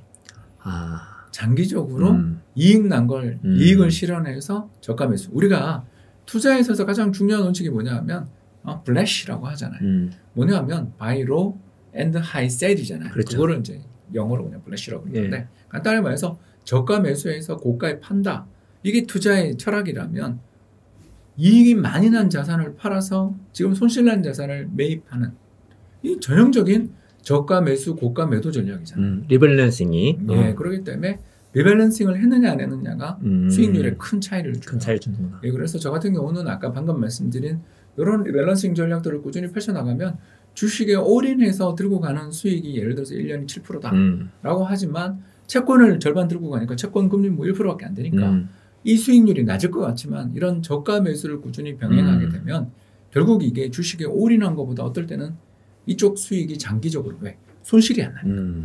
장기적으로는 마음도 편하고 이익도 주식에 올인 베팅한 것만큼 성과도 낼 수 있는 좋다. 예, 정말 좋은 자산이에요. 그래서 이런 거가 귀찮거든요. 그래서 이런 귀찮은 부분들을 해결해 주기 위한 앱들도 있거든요. 자동으로 자신의 자산 배분을 네. 앱에다가 이렇게 입력을 하면 지금 리밸런싱 할 때가 됐어요. 뭐 예를 들어서 박사님이 하시는 것도 예, 그 리치고 앱에서 그걸 예. 해줍니다. 그래서 예. 이런 식으로 뭐 투자를 할 때 이제 설정을 해놓으면 돼요. 예를 들어서 이 미국 주식과 미국 국채와 한국 주식 사이에 이 비율을 내가 이렇게 몇 퍼센트를 설정해놨는데 이 비율이 한 8% 10% 이상 벌어지면 이게 이제 좀 뭐 어디 한쪽이 많이 깨먹은 거죠. 네. 안 좋은 일입니다. 아무튼 그런 식으로 깨먹으면 리밸런싱 하세요 하고 신호를 주는 지금 매매를 하셔야 될 타이밍이에요라는 신호를 주면서 내가 얼마를 투자한다라고 하면 넛질을 하는구나. 넛질을. 예, 넛질 하는 거죠. 그리고 얼마를 제가 샀는지를 다 적어놨잖아요. 네. 그러면 이번에는 예를 들어서 그냥 뭐 코스피 200 인덱스 펀드를 몇 주 매도하시고 또 미국 국채 인덱스 펀드를 몇 주 매수하세요. 가격은 오늘 얼마에 사면 리밸런싱이 완료됩니다. 이런 신호를 주는 거죠. 물론 이것마저도 자동으로 해주는 상품이 나오면 얼마나 좋겠습니까만 그거는 이제 제가 뭐 또 다음에 기회가 되면 또 소개할 수 있어요. 궁금하다. 아니 지금 저기 인가 받으려고 준비 중이라서 그렇구나. 그 상품을 만들려니까 자산 운용사 그 자문사 등록을 해야 되는데 자문사 등록이 얼마나 많은 서류가 필요한지 이번에 제가 잘 알고 있고요. 제가 정말 지금까지 그래도 징계받은 게 없어서 정말 다행이다라는 걸 느끼게 되는 제 인생을 탈탈 터는 기분을 느끼고 있습니다. 대표님이시잖아요. 예, 리치고 인베스트먼트 대표인데요. 뭐 대표라고 하지만 뭐 당장 제가 뭐 운용을 하는 것도 아니고 그냥 이름만 일단 준비하고 있습니다. 앱 개발하는 그런 정도 뭐 도움 주고 있는 정도에 불과하죠. 그런데 저희가 뭐 다른 방송 그렇고 돈을 벌고 수익을 내기 위해서 많은 뭐 고수분들 이렇게 들어보면은 생고생을 되게 많이 하거든요. 그러니까 그렇게 해서라도 이제 이거를 추구하고자 하는 사람이 되게 많아요. 근데 리밸런싱 생각해보면 귀찮긴 하지만 뭐 엄청 뭐 이렇게 그럼 1년에 한 번 하면 돼요. 그러니까 또 리밸런싱이 어려우면요. 새로운 돈으로 하면 돼요. 새로운 돈으로. 이게 뭐냐면 그러니까 우리가 투자에서 제일 좋은 게 뭐냐면 이렇게 내가 통제 가능한 투자가 최고 좋은 투자인데 그게 바로 저축이거든요. 그렇죠. 그래서 저축을 열심히 하면 굳이 저기 미국 국채 안 팔고 매매해도 되거든요. 예를 들어서 내가 이제 100조 이거는 너무 과한이니까 한 1억 정도를 운용하고 있는데 5천 투자를 하고 있었는데 내가 열심히 한 해 저축을 하면 한 1,000만 원 저축할 수 있다. 그러니까 매월 80만 원을 저는 저축할 수 있어요라고 생각했는데 아까 같은 일이 벌어졌다. 예를 들어서 미국 국채 투자한 건 한 6천만 원 돼 있고 한국 주식이 4천만 원 돼 있는데 미국 국채 이익 난 거 저거 1,000만 원 팔려니까 너무 아깝지. 그러면 이제 내 올해 한 해 동안 열심히 저축했던 돈 1,000만 원을 한국 주식 매입하는데 쓰면 이 고통이 덜 하잖아요. 그래서 이런 리밸런싱의 방법은 꼭 기존에 들고 있는 걸 팔아서 하는 리밸런싱도 있지만 저축을 열심히 하시는 분들은 이 난이도도 거의 샀다 팔았다도 필요가 없는 추가 불입만 하면 그러네요. 그런 여건이 될 수도 있기 때문에 저는 이 리밸런싱은 정말 우리 모든 투자자들이 한번 꼭 좀 했으면 좋겠다. 이 영상을 보고자 하는 노력만큼만 하시면 될 것 같아요. 딱 클릭 그 정도만 같이 노력하면은 갑자기 수익률이 달라지니까. 그리고 중요한 게 단순히 수익률이 달라진 걸 떠나서 이것이 왜 수익률이 달라진가를 보면은 자체가 공부가 많이 될 것 같다는 생각이 듭니다. 네, 그렇습니다. 이게 시장이라는 게 이렇게 무섭구나라는 걸 한번 이렇게 자산 배분 투자를 해보시면 참 느끼게 되죠. 주택 한번 부동산 시장 한번 얘기를 해보면 우리나라에 이제 자산의 많은 부분이 주택에 있잖아요. 그러면 이 주택에 올인한 그런 가계분들이나 주택이 이제 하락했을 걸 대비해가지고 그런 것들을 조금 대비하고 극복할 수 있는 어떤 자산 배분 전략이나 투자 전략이 있으면 말씀 부탁드립니다. 그 책에 이제 스테이지 3의 3부에 이게 나와 있는데요. 스테이지 3 멋있는데? 스테이지 1이 이제 순한 맛, 스테이지 2가 매운맛, 이제 스테이지 3 가면 비빔밥. 고추장을 알아서 짤 수 있는 예. 예, 그런 게 이제 제 책의 특성인데 순한맛 매운맛만 있으면 재미없으니까 예. 약간 또 섞으면 맛있잖아요. 네. 그게 이제 자산 배분인데 그 자산 배분의 방법은 아까 이야기했던 미국 국채나 한국 주식 자산 배분도 좋은 방법이지만 한국 부동산이 내 자산의 대부분이다. 이게 우리나라의 현실이거든요. 예, 그렇죠. 예. 그래서 2021년 가계금융복지조사라고 있어요. 이게 뭐냐면 전국에 2만 가구를 대상으로 해서 와 우리나라 2천만 가구니까 무려 0.1% 표본이거든요. 이거 정말 어마어마하네요. 표본이에요. 그래서 이 표본에 들어와 있는 사람들한테 이제 상품권도 드리고 이러면서 좀 협조해 주세요 하면 이제 그 사람들이 이제 자기의 비밀을 이게 이제 무기명이니까 비밀이 시켜진다는 조건 하에서 이렇게 가르쳐 주는데 부자건 나이가 많건 상관없이 전부 전체 자산의 70%는 부동산이에요. 그러니까 뭐 자기 주택의 비중은 이제 부자가 되면 한 50% 정도로 주는데 근데 그 운용을 실물 자산으로 그러니까 뭐 상가라든가 예. 토지라든가 이런 예. 쪽으로 하시는 분들 또는 또 다른 집들 임대용 주택을 네. 보유하는 식으로 그래서 우리나라 진짜 부자들 찐 부자들조차도 전체 자산의 한 70% 이상이 다 부동산에 투자가 돼 있어요. 그래서 우리나라는 이제 부동산 불패에 대한 또는 강남 불패에 대한 어떤 이런 그 신념들이 있어서 이런 일이 벌어지는데 네. 아시는 것처럼 1997년 외환위기 그리고 2013년 하우스푸어 사태 같은 두 차례에 걸친 아주 격렬한 주택 가격의 폭락이 있었던 걸 우리는 잊지 않아야 된다고 생각하고요. 이런 이제 격렬한 주택 가격의 폭락 사태가 벌어지게 될 때를 대비해서 난 어떻게 투자를 해야 되는가를 공부하시는 분들에게 가장 추천할 만한 포트폴리오가 바로 우리나라의 실물 자산이 있으신 분들일수록 글로벌 주식, 특히 선진국 주식에 투자를 하는 그런 포트폴리오를 짜야 된다는 것입니다. 그러니까 선진국 주식이라는 게 꼭 알주식만 산다는 뜻이 아니라 예를 들어서 이제 미국 주식에 투자를 하게 된다면 SPY 같이 미국 S&P 500에 일부 투자하는 것뿐만 아니라 미국 주식시장 내에 보면 리츠 상품들도 예. 또 미국 주식시장 내에 들어가 보면 또 뭔 상품이 있냐면 그 인프라 펀드 관련돼 있는 네. 이게 뭐냐면 도로나 파이프라인에 지나가는 물동량만큼 이 공과하는 우리 그 터널 지나갈 때 돈 집어넣고 지나가는 터널들 있죠. 우면산 터널이라고 그냥 바로 이야기하죠. 그러니까 그런 터널들 지나가는 때마다 우리가 돈을 내잖아요. 그러니까 그런 터널을 운영하는 회사들에 투자를 할 수도 있거든요. 이런 식으로 우리나라 부동산 시장과 좀 반대 방향으로 움직이는 또는 다른 방향으로 움직이는 자산의 가장 대표가 선진국 주식 관련된 자산들이다. 이렇게 볼 수가 있는 거죠. 왜 이런 일이 벌어지냐면 두 가지 때문인데 첫 번째는 주식과 부동산 사이클이 달라요. 가장 대표적인 게 2020년 봄이지. 2020년 봄에 신문에 막 그 어디 강남 4구, 5구 중에 한 군데에 급매물이 나왔다는 뉴스 기사가 나오는 거예요. 그래서 재빨리 거기로 제가 갔어요. 아니 그러면 내가 찬스잖아. 부동산이라는 게 그렇지. 그래서 이제 집을 보러 갔는데 급매물은 그냥 조용하더만. 아파트 단지 뭐 몇천 가구가 있는 거대 아파트 단지에 뭐 급매물이 나왔다 그러길래 부동산 중개 사무소를 사사시 뒤지면서 며칠 걸려서 계속 정말 나왔다는 급매물을 찾으러 다녔더니 안 보이던데요. 그러니까 이게 뭔 말이냐 하면 우리나라 부동산 시장은 되게 안정적이에요. 그래서 주식은 고점에서 그때 1400포인트 갔죠. 종합주가지수 1400포인트까지 2000, 2400 갈 정도로 주가 폭락하는데 부동산은 그게 좀 느리거나 잘 좀 방어해주는 특성을 지니고 있어서 주식과 부동산 사이클이 다르다. 이게 첫 번째고 두 번째는 1997년이나 2013년 모두 어떤 일이 있었냐 하면 외부 경제 위기가 발생하면서 환율이 급등했던 시기죠. 가장 대표적인 건 뭐 1997년 외환위기. 그렇죠. 또 2013년에 무슨 일이 있었냐면 유럽 재정위기 때문에 달러가 환율이 엄청 셌어요.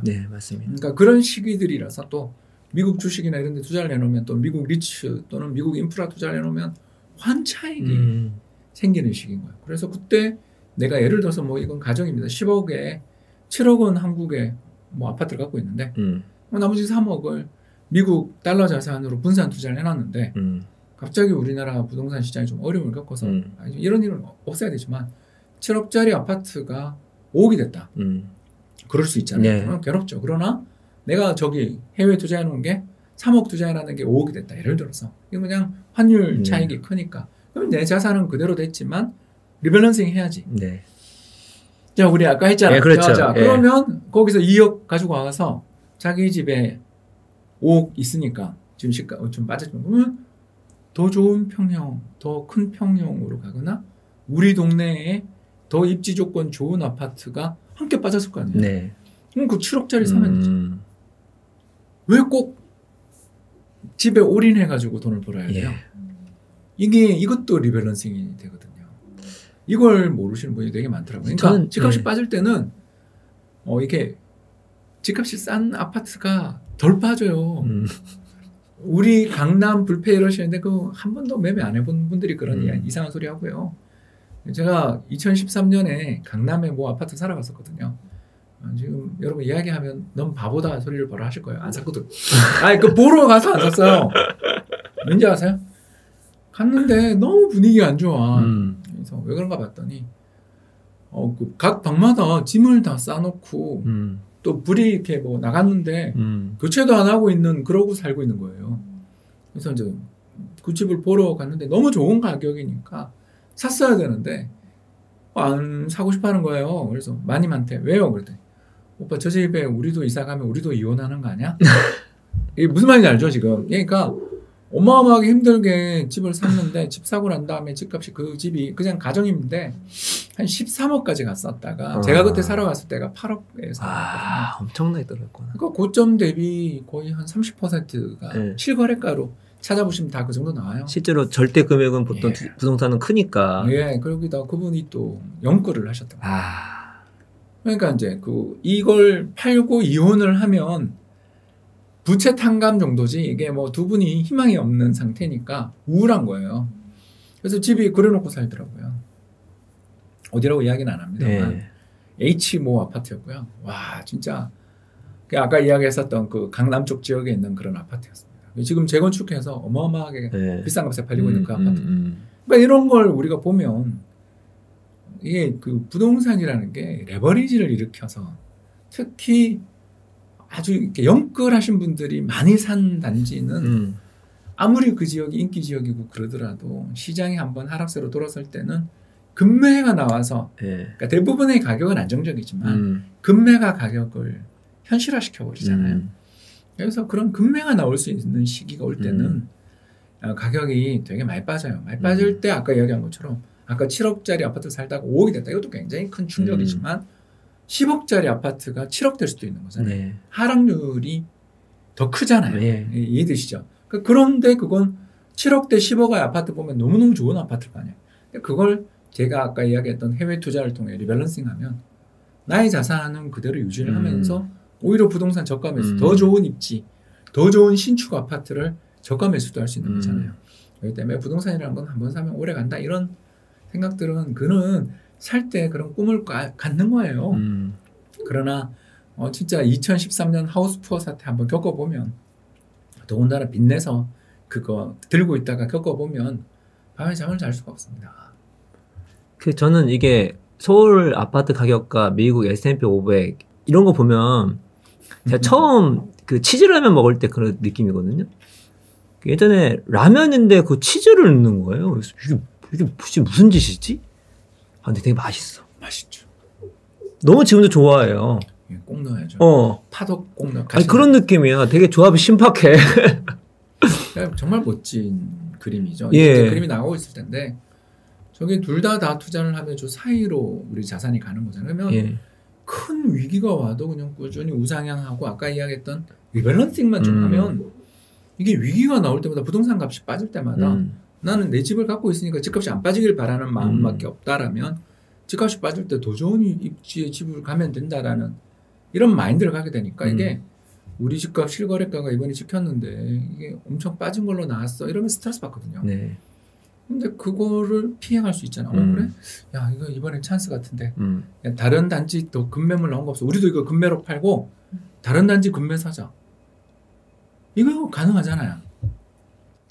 그러니까 제가 이 돈의 흐름에 올라타라가 당연히 이제 뭐 투자 전략을 알려주시는 책이기 때문에 당연히 실용성이 1순위이지만 이게 책이라는 것이 직접 즐거움이 있어야 되거든요. 이거 보면 너무 재밌는 거야. 이런 다양한 데이터가 있고 이런 조합이 있고 스테이지 3 이 비빔밥의 맛을 보여주는 게 이러면서 매운맛도 있어요. 순한맛, 매운맛, 비빔밥 이런 거 종합적으로 보면서 그냥 투자나 경제 이런 흐름에 대해서 많은 지식이 또 관점이 좋아질 거로 생각이 듭니다. 카레라이스 1단계는 신라면 정도는 충분히 도전해볼 만한데요. 그건 이제 뒤에 가면 땡초고추들이 막 들어가면 예. 힘들잖아요. 예.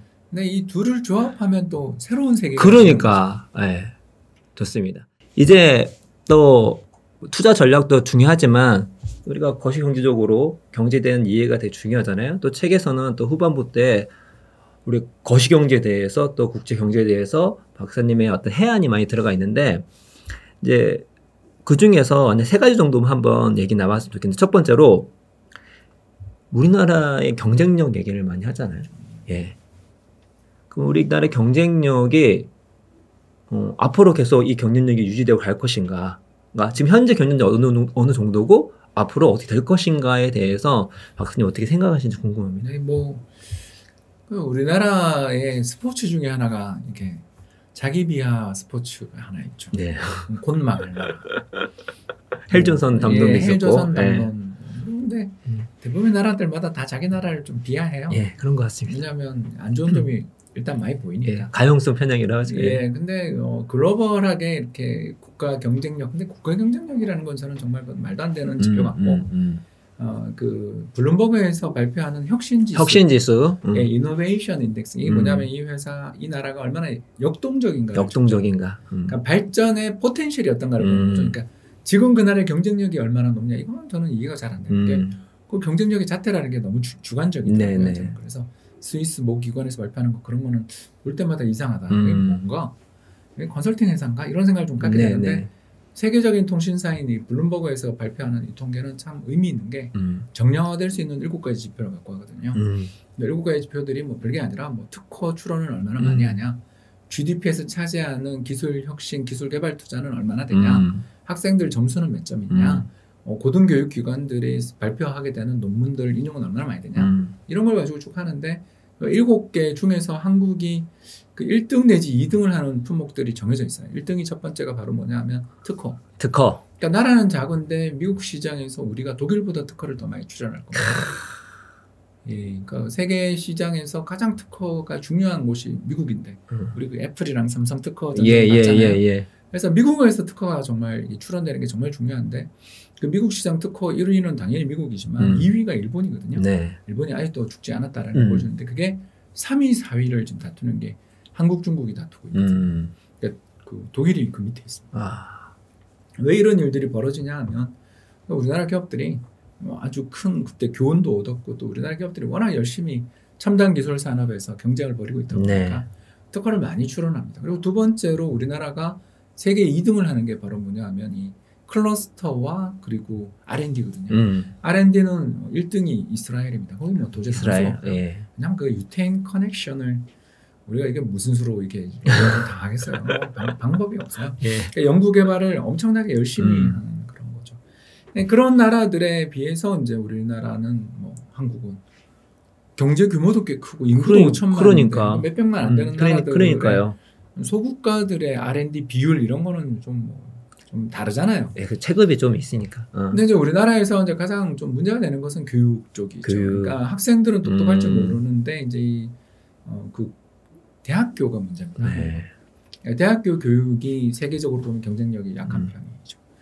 그래서 우리나라 대학들 보면 뭐 세계 경쟁력 순위 보면 한국의 좋은 대학들이 세계 탑에 잘 못 올라가잖아요. 그러니까 경제는 세계 탑 10 안에 들어가는데 대학들은 잘 못 올라가죠. 그러니까 이거는 여러 문제가 있는데 이런 여러 가지 문제들 속에서 이제 한 가지 또 걱정거리가 조금 있다면 이 경쟁의 제약이 또 문제가 될 수가 있습니다. 경쟁의 제약. 경쟁의 제약이 뭐냐면 칸막이를 나누는 거죠. 여기서부터 여기까지 너네 먹고 살아.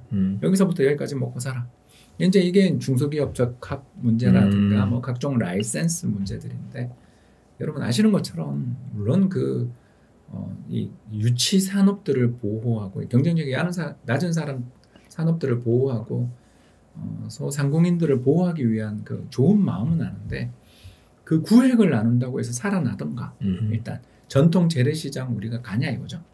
일부 그 관광시장이 된 데들 뭐 예를 들어 속초중앙시장 같은 또는 상암동의 월드컵 시장 같은 상암동이 아니지만 아무튼 망원동의 월드컵 시장 같이 이렇게 관광산업화가 된 지역들은 재래시장도 좋죠.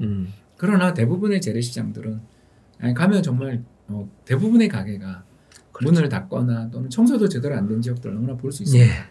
왜 우리가 이렇게 이런 것들을 보호하기 위해서 애를 쓰는데도 불구하고 이걸 왜 못 막는가에 대해서 해결책이 두 가지가 있잖아요. 하나는 더 보호해준다가 있고 또 하나는 아니 경쟁을 촉진시켜서 살아남는 시장들은 육성하고 도태된 시장들에 대해서는 나라에서 복지 정책 등을 통해서 이 사람들이 재기할 수 있도록 다시 일어날 수 있도록 이 두 가지의 어떤 경제 스탠스가 있는데 우리는 아직도 앞 1번이 좀 뭐 예전에 있었던 그 타다 사태 가서는 그 위헌 소송을 걸었는데 합헌이 나니까 이 회사를 불법화시키는 법률을 통과시켜서 쫓아냈잖아요.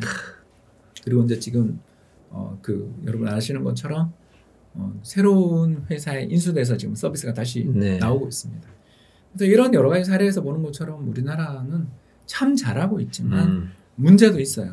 교육 쪽 특히 대학 교육이 정말 경쟁력이 계속 떨어지는 게 문제고 이게 이제 앞으로 미래를 좌우할 텐데 이게 어렵고요. 두 번째 문제는 이 경쟁을 제약하려고 하고 뭔가를 보호하려는 그러니까 좋은 마음은 아는데 그게 정말 보호가 되는가에 대해서 한번 생각해 봐야 되는 이런 부분들은 있기 때문에 제가 그래서 책에서 뭐라고 썼냐면 한 5년에서 10년 정도는 세계 탑 레벨의 경쟁력을 유지할 것 같은데 그러니까 내려가도 1, 2위 정도인 것 같은데 요 문제들 교육 문제와 그리고 경쟁의 제약 또는 국가가 너무 심판이 갑자기 경기에 뛰어드는 이런 문제들이 좀 없다고 말을 못하는 것 같아요. 네. 그러니까 이런 면에서 우리나라 미래는 당장은 박지고 또 경쟁력도 유지되지만 먼 훗날은 제가 몰라서 그래서 책에서 맨날 하는 이야기가 5년에서 10년은 괜찮은데 그 뒤는 저도 몰라요.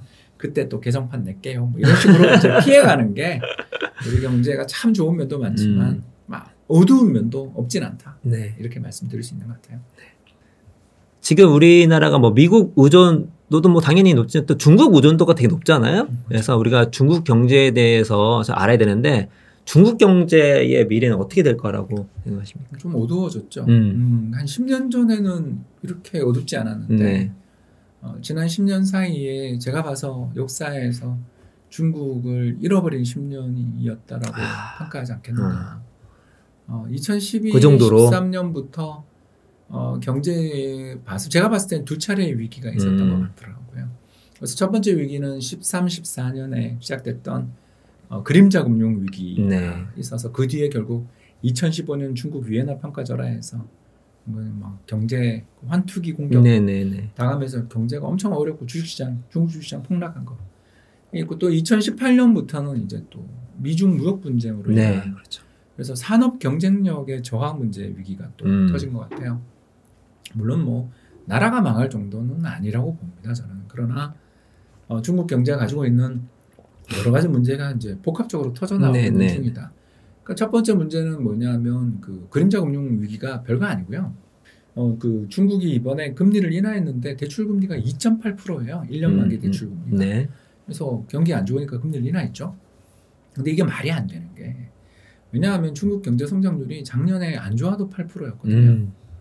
물가도 한 3, 4% 올랐으니까 명목 성장률이 한 10% 올랐는데 그러면 기업의 매출도 한 10% 늘었다라는 거고 기업의 매출이 늘면 이익도 그 정도 늘잖아요. 그보다 더 늘죠 사실은. 네. 그러니까 굉장히 좋은 여건인데 대출금리 2.8 너무 낮네. 이렇게 되면 무슨 일이 벌어지냐면 과잉 대출이 발생할 그렇죠. 수밖에 없어요. 왜냐하면 돈을 빌려가는 사람은 무조건 인생의 승자가 그러니까요. 그래서 사람들한테 2.8%로 돈을 빌려주려면 예금 금리는 얼마일까? 1% 되거든요. 자, 이걸 사람들이 못 참죠. 너무너무 힘들잖아요. 그래서 그 중국 사람들이 어떻게 했냐면 그린 이른바 이제 WMP라고 부르는 우리로 이야기하면 이제 그냥 웰스 매니지먼트 프로그램이라고 이렇게 되니까 개인 자산 관리 계좌 같은 이런 좀 약간 그레이한 영역에 있는 회색 영역에 있는 원금 보존이 안 되니까 이런 영역에 있는 계좌들을 터서 거기서 이자율을 한 6에서 8%를 받는 그런 산업이 엄청나게 히트를 쳤고 그게 엔트그룹의 지금 그 서비스들이거든요. 엔트그룹이 이번에 사실상 국유화되는 거 보셨죠? 그러니까 이게 이제 너무 문제가 많으니까 왜냐하면 은행에서 돈이 빠져나가서 그런 그레이한 영역으로 가니까 이걸 구조조정했던 게 2013, 14년에 그림자 금융 사태였던 거거든요. 그러니까 이런 문제가 고질적인 문제가 있는 거예요. 자, 그러면 사람들 입장에서 나 예금금리 1%대밖에 안 되고 또 대출은 2.8%밖에 안 된다라면 이 대출 받으면 인생의 승자가 되고 예금하는 사람은 바보가 되는 그렇죠. 그런 나라가 되니까 이 불균형 문제가 굉장히 심각한 거고 여기 이제 이 불균형이 또 다른 불균형을 일으키게 되는데 이게 바로 뭐냐면 부동산 버블을 안 일으킬 수가 없죠. 왜냐하면 그렇죠. 부동산이라는 것은 PIR 아시죠? Price to Income Ratio라고 해서 사람의 소득이 늘어나면 거기 한 10배든 20배를 곱하면 대략 집값이 나오잖아요. 네. 그러면 경제의 소득이 계속 늘어나는데 내 그 소득만 갖고 집을 못 사니까 대출을 받는 건데 네.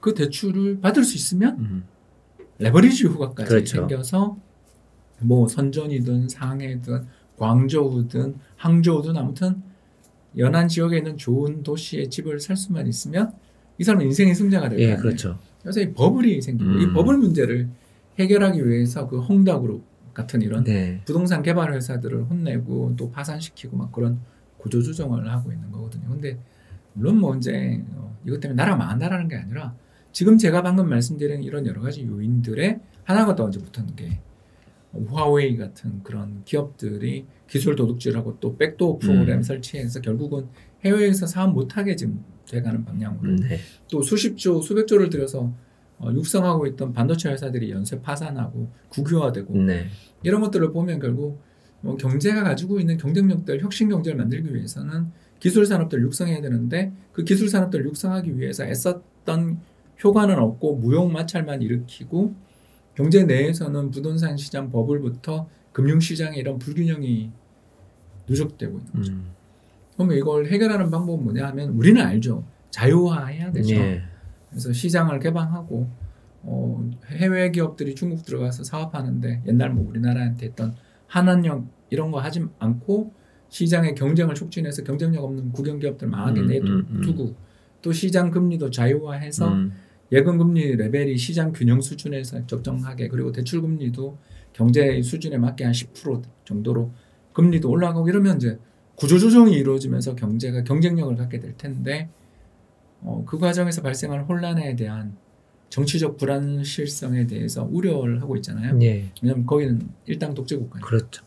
할 수가 있겠는가. 그러니까 제 말은 이런 어려움들이 누적되고 있는 상황에서 뾰족한 대안이 지금 없죠. 그래서 반부패 이러면서 막 계속 마오타이 주가 폭락하고 막 그런 게 이 마오타이가 비싸니까 이걸 뇌물용으로 많이 쓴단 말이에요. 그러니까 이런 것들을 때려잡는 반부패 뭐 구조조정한다고 그러는 게 다 이런 거거든요. 그래서 물론 효과가 없다라는 게 아니라 이 제한적인 효과밖에 없는 정책들밖에 지금 별로 안 보여요. 원래 보통 중국 생각하면 뭐 그게 아니라 뭐 세계 1위를 추구하는 그런 느낌이었는데 아니 뭐 1위 될 수도 있죠. 외형은 될 수 있어요. 왜냐하면 뭐 GDP, GDP는 GDP가 미국 넘어서서 세계 1위가 될 수도 있는 그런 포텐셜은 여전히 있어요. 근데 다만 그 포텐셜은 인정하는데 지난 2013, 14년 그림자 금융 문제, 2018년부터 이런 무역 갈등 문제들이 하나도 해결이 안 되고 지금 덮여져 있는 상황에서 이걸 좀 잘 풀고 가면 가능성이 있죠. 근데 잘 푸는 기미가 아직 안 보인다. 그래서 제가 이럴 때 맨날 하는 이야기가 당장은 안 보인다. 일단. 그러니까 되게 좀 비전이 옛날보다는 어두워졌다. 정말.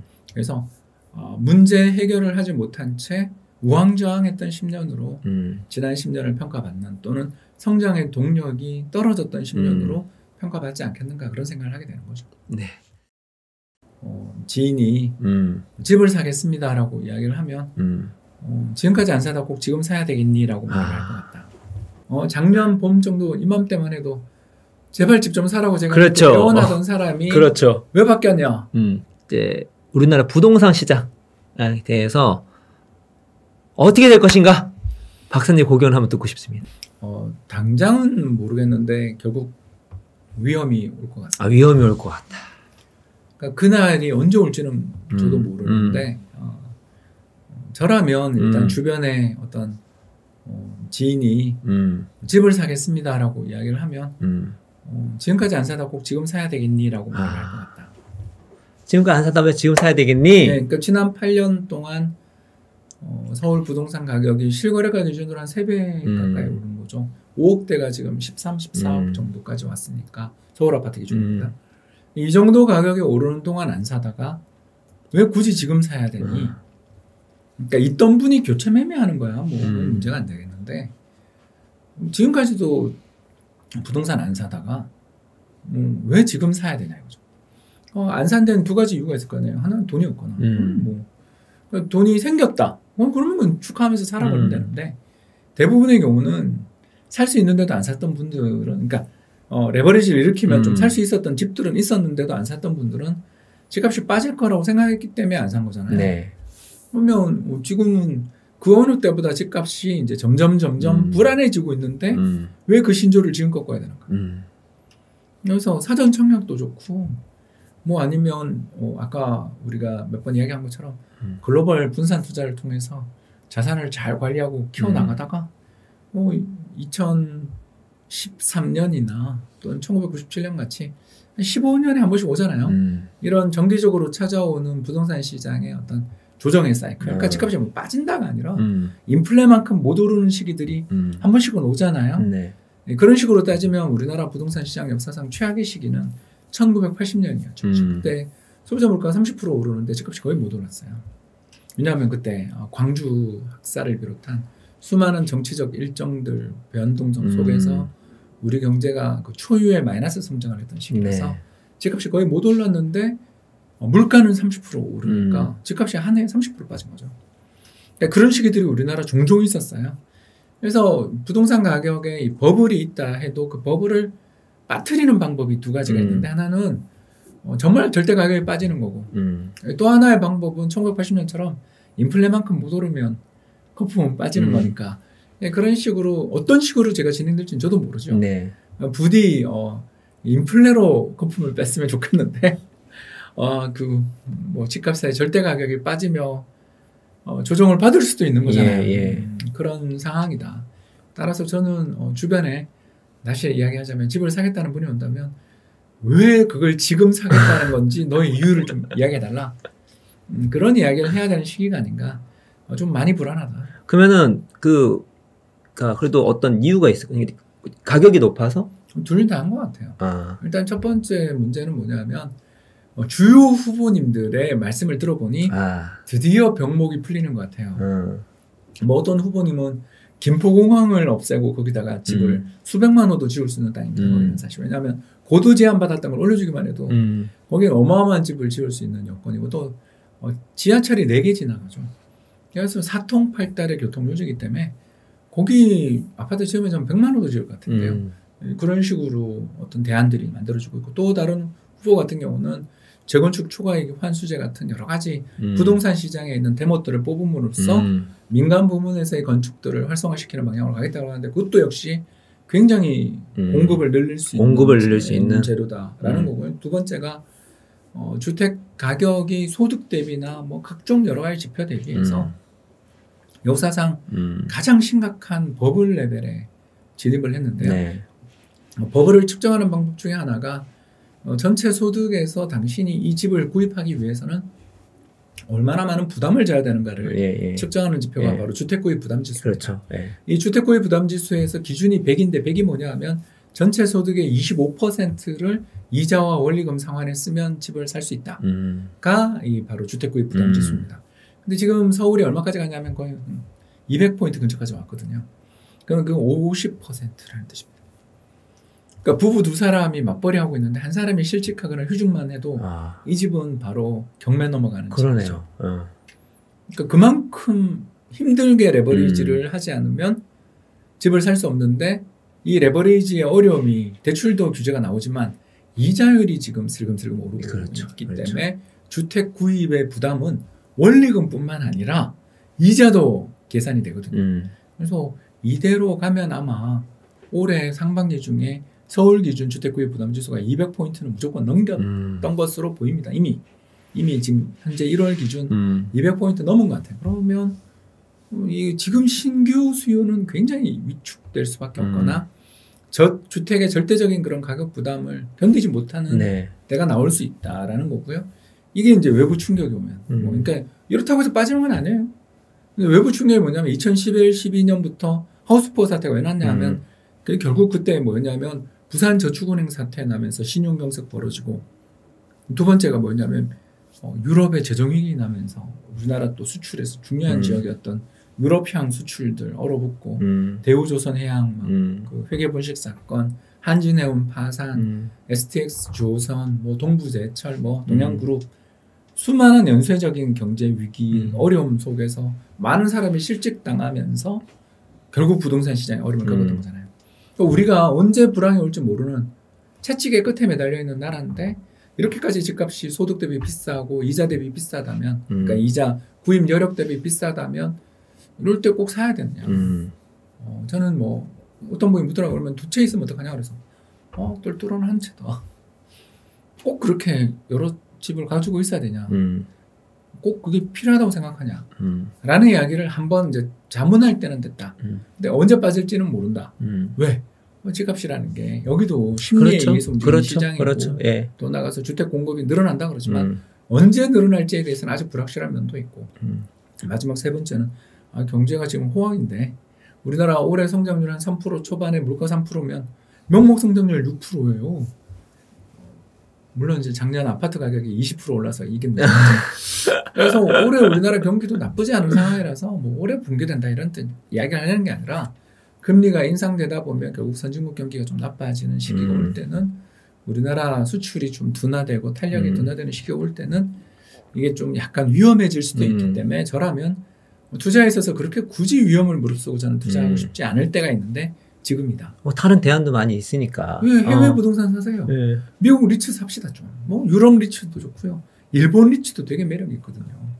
근데 왜 우리 굳이 한국 부동산에 그렇게 올인해야 될까? 리츠 ETF도 잘 돼 있고. 예. 네. 뭐 작년 한 해 그 미국의 VNQ라는 전 세계 그러니까 미국 내에 있는 수많은 부동산에 투자를 하는 리츠가 있는데 한 해 동안 얼마 올랐는지 아세요? 54% 올랐어요. 네. 예, 여러분 우리나라 부동산 올랐다 그러지만 그런 글로벌로 잘 다각화되어 있는 분산되어 있는 그런 리츠나 부동산 시장에 투자함으로써도 그 효과를 몇 배 누릴 수도 있는 기회들이 더군다나 그런 상품들은 또 배당 수익률이 엄청 높아요. 그렇기 때문에 이런 다양한 투자의 대안이 있는데 굳이 나는 지금 집을 사야 되는가? 이거에 대해서 한번 자문해보자. 지금까지 7년, 8년 동안 안 사다가 내가 왜 이걸 지금 사야 되는지에 대해서 자문해보면 이게 버블에 나도 도취됐구나 또는 시장의 분위기에 내가 넘어갔구나라고 생각할 수도 있지 않냐. 물론 틀릴 수 있습니다. 제가 그렇게 뭐 잘하면 이미 은퇴해서 잘 놀고 있지 왜 이렇게 책 쓰고 다녀요. 그러나 이런 생각을 가진 사람도 있다. 작년 봄 정도 이맘때만 해도 제발 집 좀 사라고 제가 애원하던 사람이 왜 바뀌었냐. 서울을 비롯한 전국의 평균 아파트 가격이 20% 올랐어요. 인천 40% 가까이 올랐어요. 여러분 이렇게 폭등할까봐 사라 그랬던 거예요. 근데 폭등한 다음에 왜 삽니까?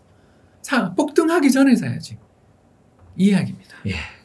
그래서 미래 가격은 어떻게 될지 모르겠지만 지금 박사님 말씀은 상승 요인보다 하락 요인 시나리오를 생각했을 때 훨씬 더 많고 우리가 지금 쭉 보고 또 책에서 봤듯이 다른 대안이 워낙 많고 요즘에는 투자가 되게 쉽거든요. 어렵지 않습니다.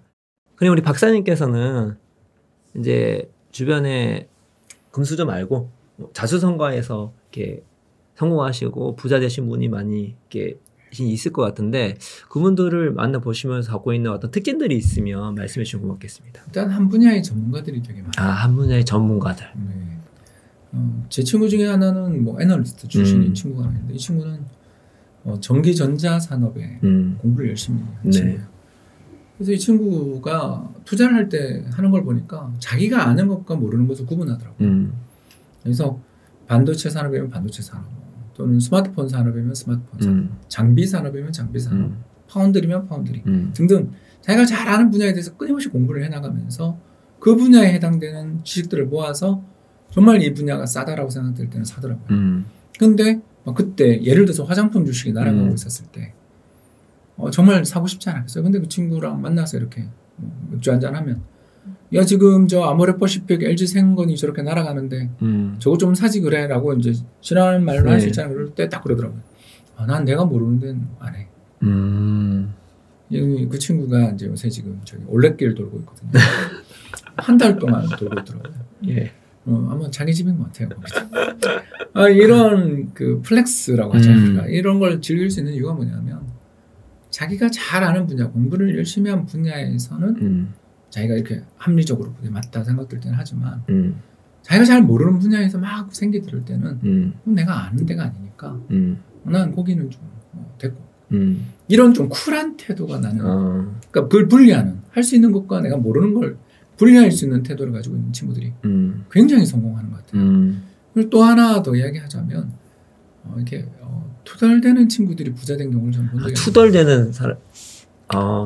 이게 뭔 말이냐면 만나면 그게 말이야 이렇게 되고 하면서 사람의 스토리를 들려주는 친구들은 잘 되는데 이게 되게 불만이 많아서 만날 때마다 이런 말이야 이러면서 욕을 좀 하는 그런 경향이 있는 친구들의 문제가 뭐냐면 행동은 하지 않으면서 말이 많아요. 그러니까 그런 사람이 너무너무 많거든요. 투자를 하다 보면 야 이건 뭐 좋다던데 막 그래요. 그래서 다음에 만나서 너 그렇게 좋다 그랬는데 투자했냐고. 안 했대. 그렇게 공부 뭐 하고 뭐 이건 무조건 된다더니 너 왜 안 하는데 무섭대. 이해되세요? 그러니까 투자를 함에 있어서 저는 중요한 게 멘탈이라고 생각을 하는데 멘탈. 아까 그 자기가 아는 것과 모르는 것을 구분해서 자기가 공부를 하고 자기가 잘하게 됐다 생각되고 자기가 뭔가 친숙하며 자기가 그쪽 분야에서 전문가라고 생각되는 분야에 대해서 그 꾸준히 오랫동안 하는 친구들이 잘 되는 경향이 있는 것처럼 두 번째 특성이 뭐냐면 멈추지 않고 시장이 어려웠을 때도 꾸준하게 뭔가를 투자를 계속적으로 해온 친구들. 그러니까 뭐 올인해서 뭐 망했다 이런 친구들 말고요. 제 말은 시장에서 끊임없이 공부하고 새로운 상품들이 나오면 그래도 조금이라도 보초병이라도 촉구병이라도 하나 보내보고 그러니까 뭐 이거에 대해서 열린 자세를 가지고 공부를 하며 끊임없이 투자에 대해서 진지하게 계속 해나가는 그리고 자기 저축한 돈을 계속 추가 불입을 해나가고 이런 친구들이 잘 되더라고요. 이런 친구들 중에 하나는 이번에 이제 뭐 공직 다니는 친구였는데 여기도 역시 회사 그만두고 공무원이 세상에 그만뒀어요. 그리고 이제 놀러 다니는데 맨날 뭐 맛집만 다니고 있어요. 이 친구 같은 경우를 보면 공부를 너무너무 많이 하는데 그 공부 해나갈 때마다 보면 자기 잘하는 분야도 열심히 잘하지만 새로운 분야에 대해서 끊임없이 공부를 하려고 애를 쓰고 미리미리 일단 조금씩 그리고 멘탈이 있어서 굴하지 않고 꾸준히 해나가요. 이 친구하고 이야기할 때 제가 생각나는 일화 하나를 이야기하자면 어떤 힘들게 살고 있던 분이 굉장히 신앙심이 높았대요. 그래서 너무너무 궁핍하게 살게 돼서 이제 어느 날 결국 생을 마감해야 되겠다고 목을 딱 매면서 자기가 믿었던 신한테 막 욕을 하기 시작했대요. 내가 그렇게 매일처럼 기도를 했는데 나한테 이런 고난을 주다니 그랬대요. 그때 갑자기 신이 딱 나타났더니 여기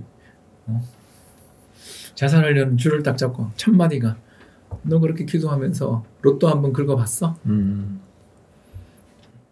뭘 해야 투자를 좀 해야 뭐가 이게 돈을 버는 거고 실패도 있지만 멘탈이 강화되고 그러는 거지. 그냥 도상 연습만 열심히 해봐야 아무 소용이 없을 때가 너무나 많아요. 그냥 한번 해봐야 돼요. 투자라는 것은 이거 해도 될까 저래 해도 될까 하면 생각하면 안 되고 해봐야 이제 돈의 흐름에 올라타라 했으면 제일 먼저 올라타야지. 그렇죠. 일단 제일 먼저 ETF들이 어떤 게 있는지 그래서 한 주라도 좀 사보라고요. 자기 인생에 큰 영향 없는 돈이라도 좀 사보고 두 번째 프레드 앱 그잖아요. 미국에 세인트루이스 연준 데이터베이스 앱이 있어요. 어플리케이션을 깔아가지고 저기 리테일 세일즈 영어로 한번 검색해보면 바로 나오잖아. 책이 잘 나와 있습니다. 그거 어떻게 활용하는지. 그거 한번 해본 사람과 그렇지 않은 사람은 하늘과 땅 차이거든요. 그래서 이 멘탈을 어떻게 키우느냐. 첫 번째가 한번 해보는 거고 두 번째가 책 좀 읽고 한번 이렇게 놓고 이렇게 할 수 있는 그 친구들. 저는 그게 스터디라고. 친구들. 함께 하는 거. 같이 가는 저도 아까 이야기했던 그런 친구들 덕분에 저도 약한 멘탈 부여잡고 이렇게 그래도 파이어까지 했잖아요. 뽀삐 잊지 않겠다. 그런 나쁜 뽀삐들에도 굴하지 않고 그래도 열심히 노력하고 자산을 축적한 결과에 이렇게 평일날 와서 지금 이렇게 그러니까요. 그런 것처럼 저는 정말 자수성가한 부자들의 특징을 보면 부지런하면서 어떤 자기가 잘하는 분야, 공부하는 분야, 여기다 생각되는 분야에 대해서 집중적으로 꾸준히 장기적으로 자기의 그걸 공부를 해나가는 친구들. 그리고 두 번째가 행동력, 실천. 뭔가를 해보려는 행동력과 실천의 의지를 가지고 있는 친구들이 대체로 부자가 되지 않나. 네. 그렇게 생각됩니다. 그러면 두 가지를 생각해 볼 수 있겠네요. 하나는 일단은 그래 하고 유튜브 이렇게 넘기는 것보다 좋은 책들 먼저 사서 읽는 게 되게 중요한 것 같습니다. 그래서 박사님 책 사는 것 자체가 일단 실천력 하나 공부하는 거겠죠. 그 다음에 더 플러스 중요한 게 거기 나온 내용들 제발 한 번이라도 투자해보는 거. 네, 그리고 친구랑 같이. 친구랑 같이. 멀리 가려면 네. 신발을 좋은 거 사는 것도 저도 이제 박사님 만나고 나서 만나고 나서 이렇게 투자를 하는데 어렵지 않아요, 정말. 어렵지 않아요. 저도 미국 리츠에 투자를 좀 오랫동안 하고 있거든요. 예, 하고 있고 하는데 어렵지가 않아요. 그래서 여기 나온 내용들 그냥 실천하시면 하면서 배우는 것도 많고, 그리고 이 책에 나온 내용들이 그래도 박사님의 어떤 지혜와 노고와 여러 가지 것들이 다 담겨져 있는 거기 때문에 저 개인적으로는 좀 강력 추천합니다. 그래서 이렇게 해야지만 또 공부해야지만 또 실천해야지만 우리가 이제 자기 원하는 부의 길로 갈 수 있지 않을까라는 생각이 듭니다. 박사님 오늘 아주 나중에 이제 이거 풀로 영상 보시면 얼마나 박사님이 오랫동안 저희가 같이 함께 했는지 알 수 있을 거라 생각이 들고, 이렇게 오랫동안 함께 해주셔서 너무나 감사합니다. 감사합니다.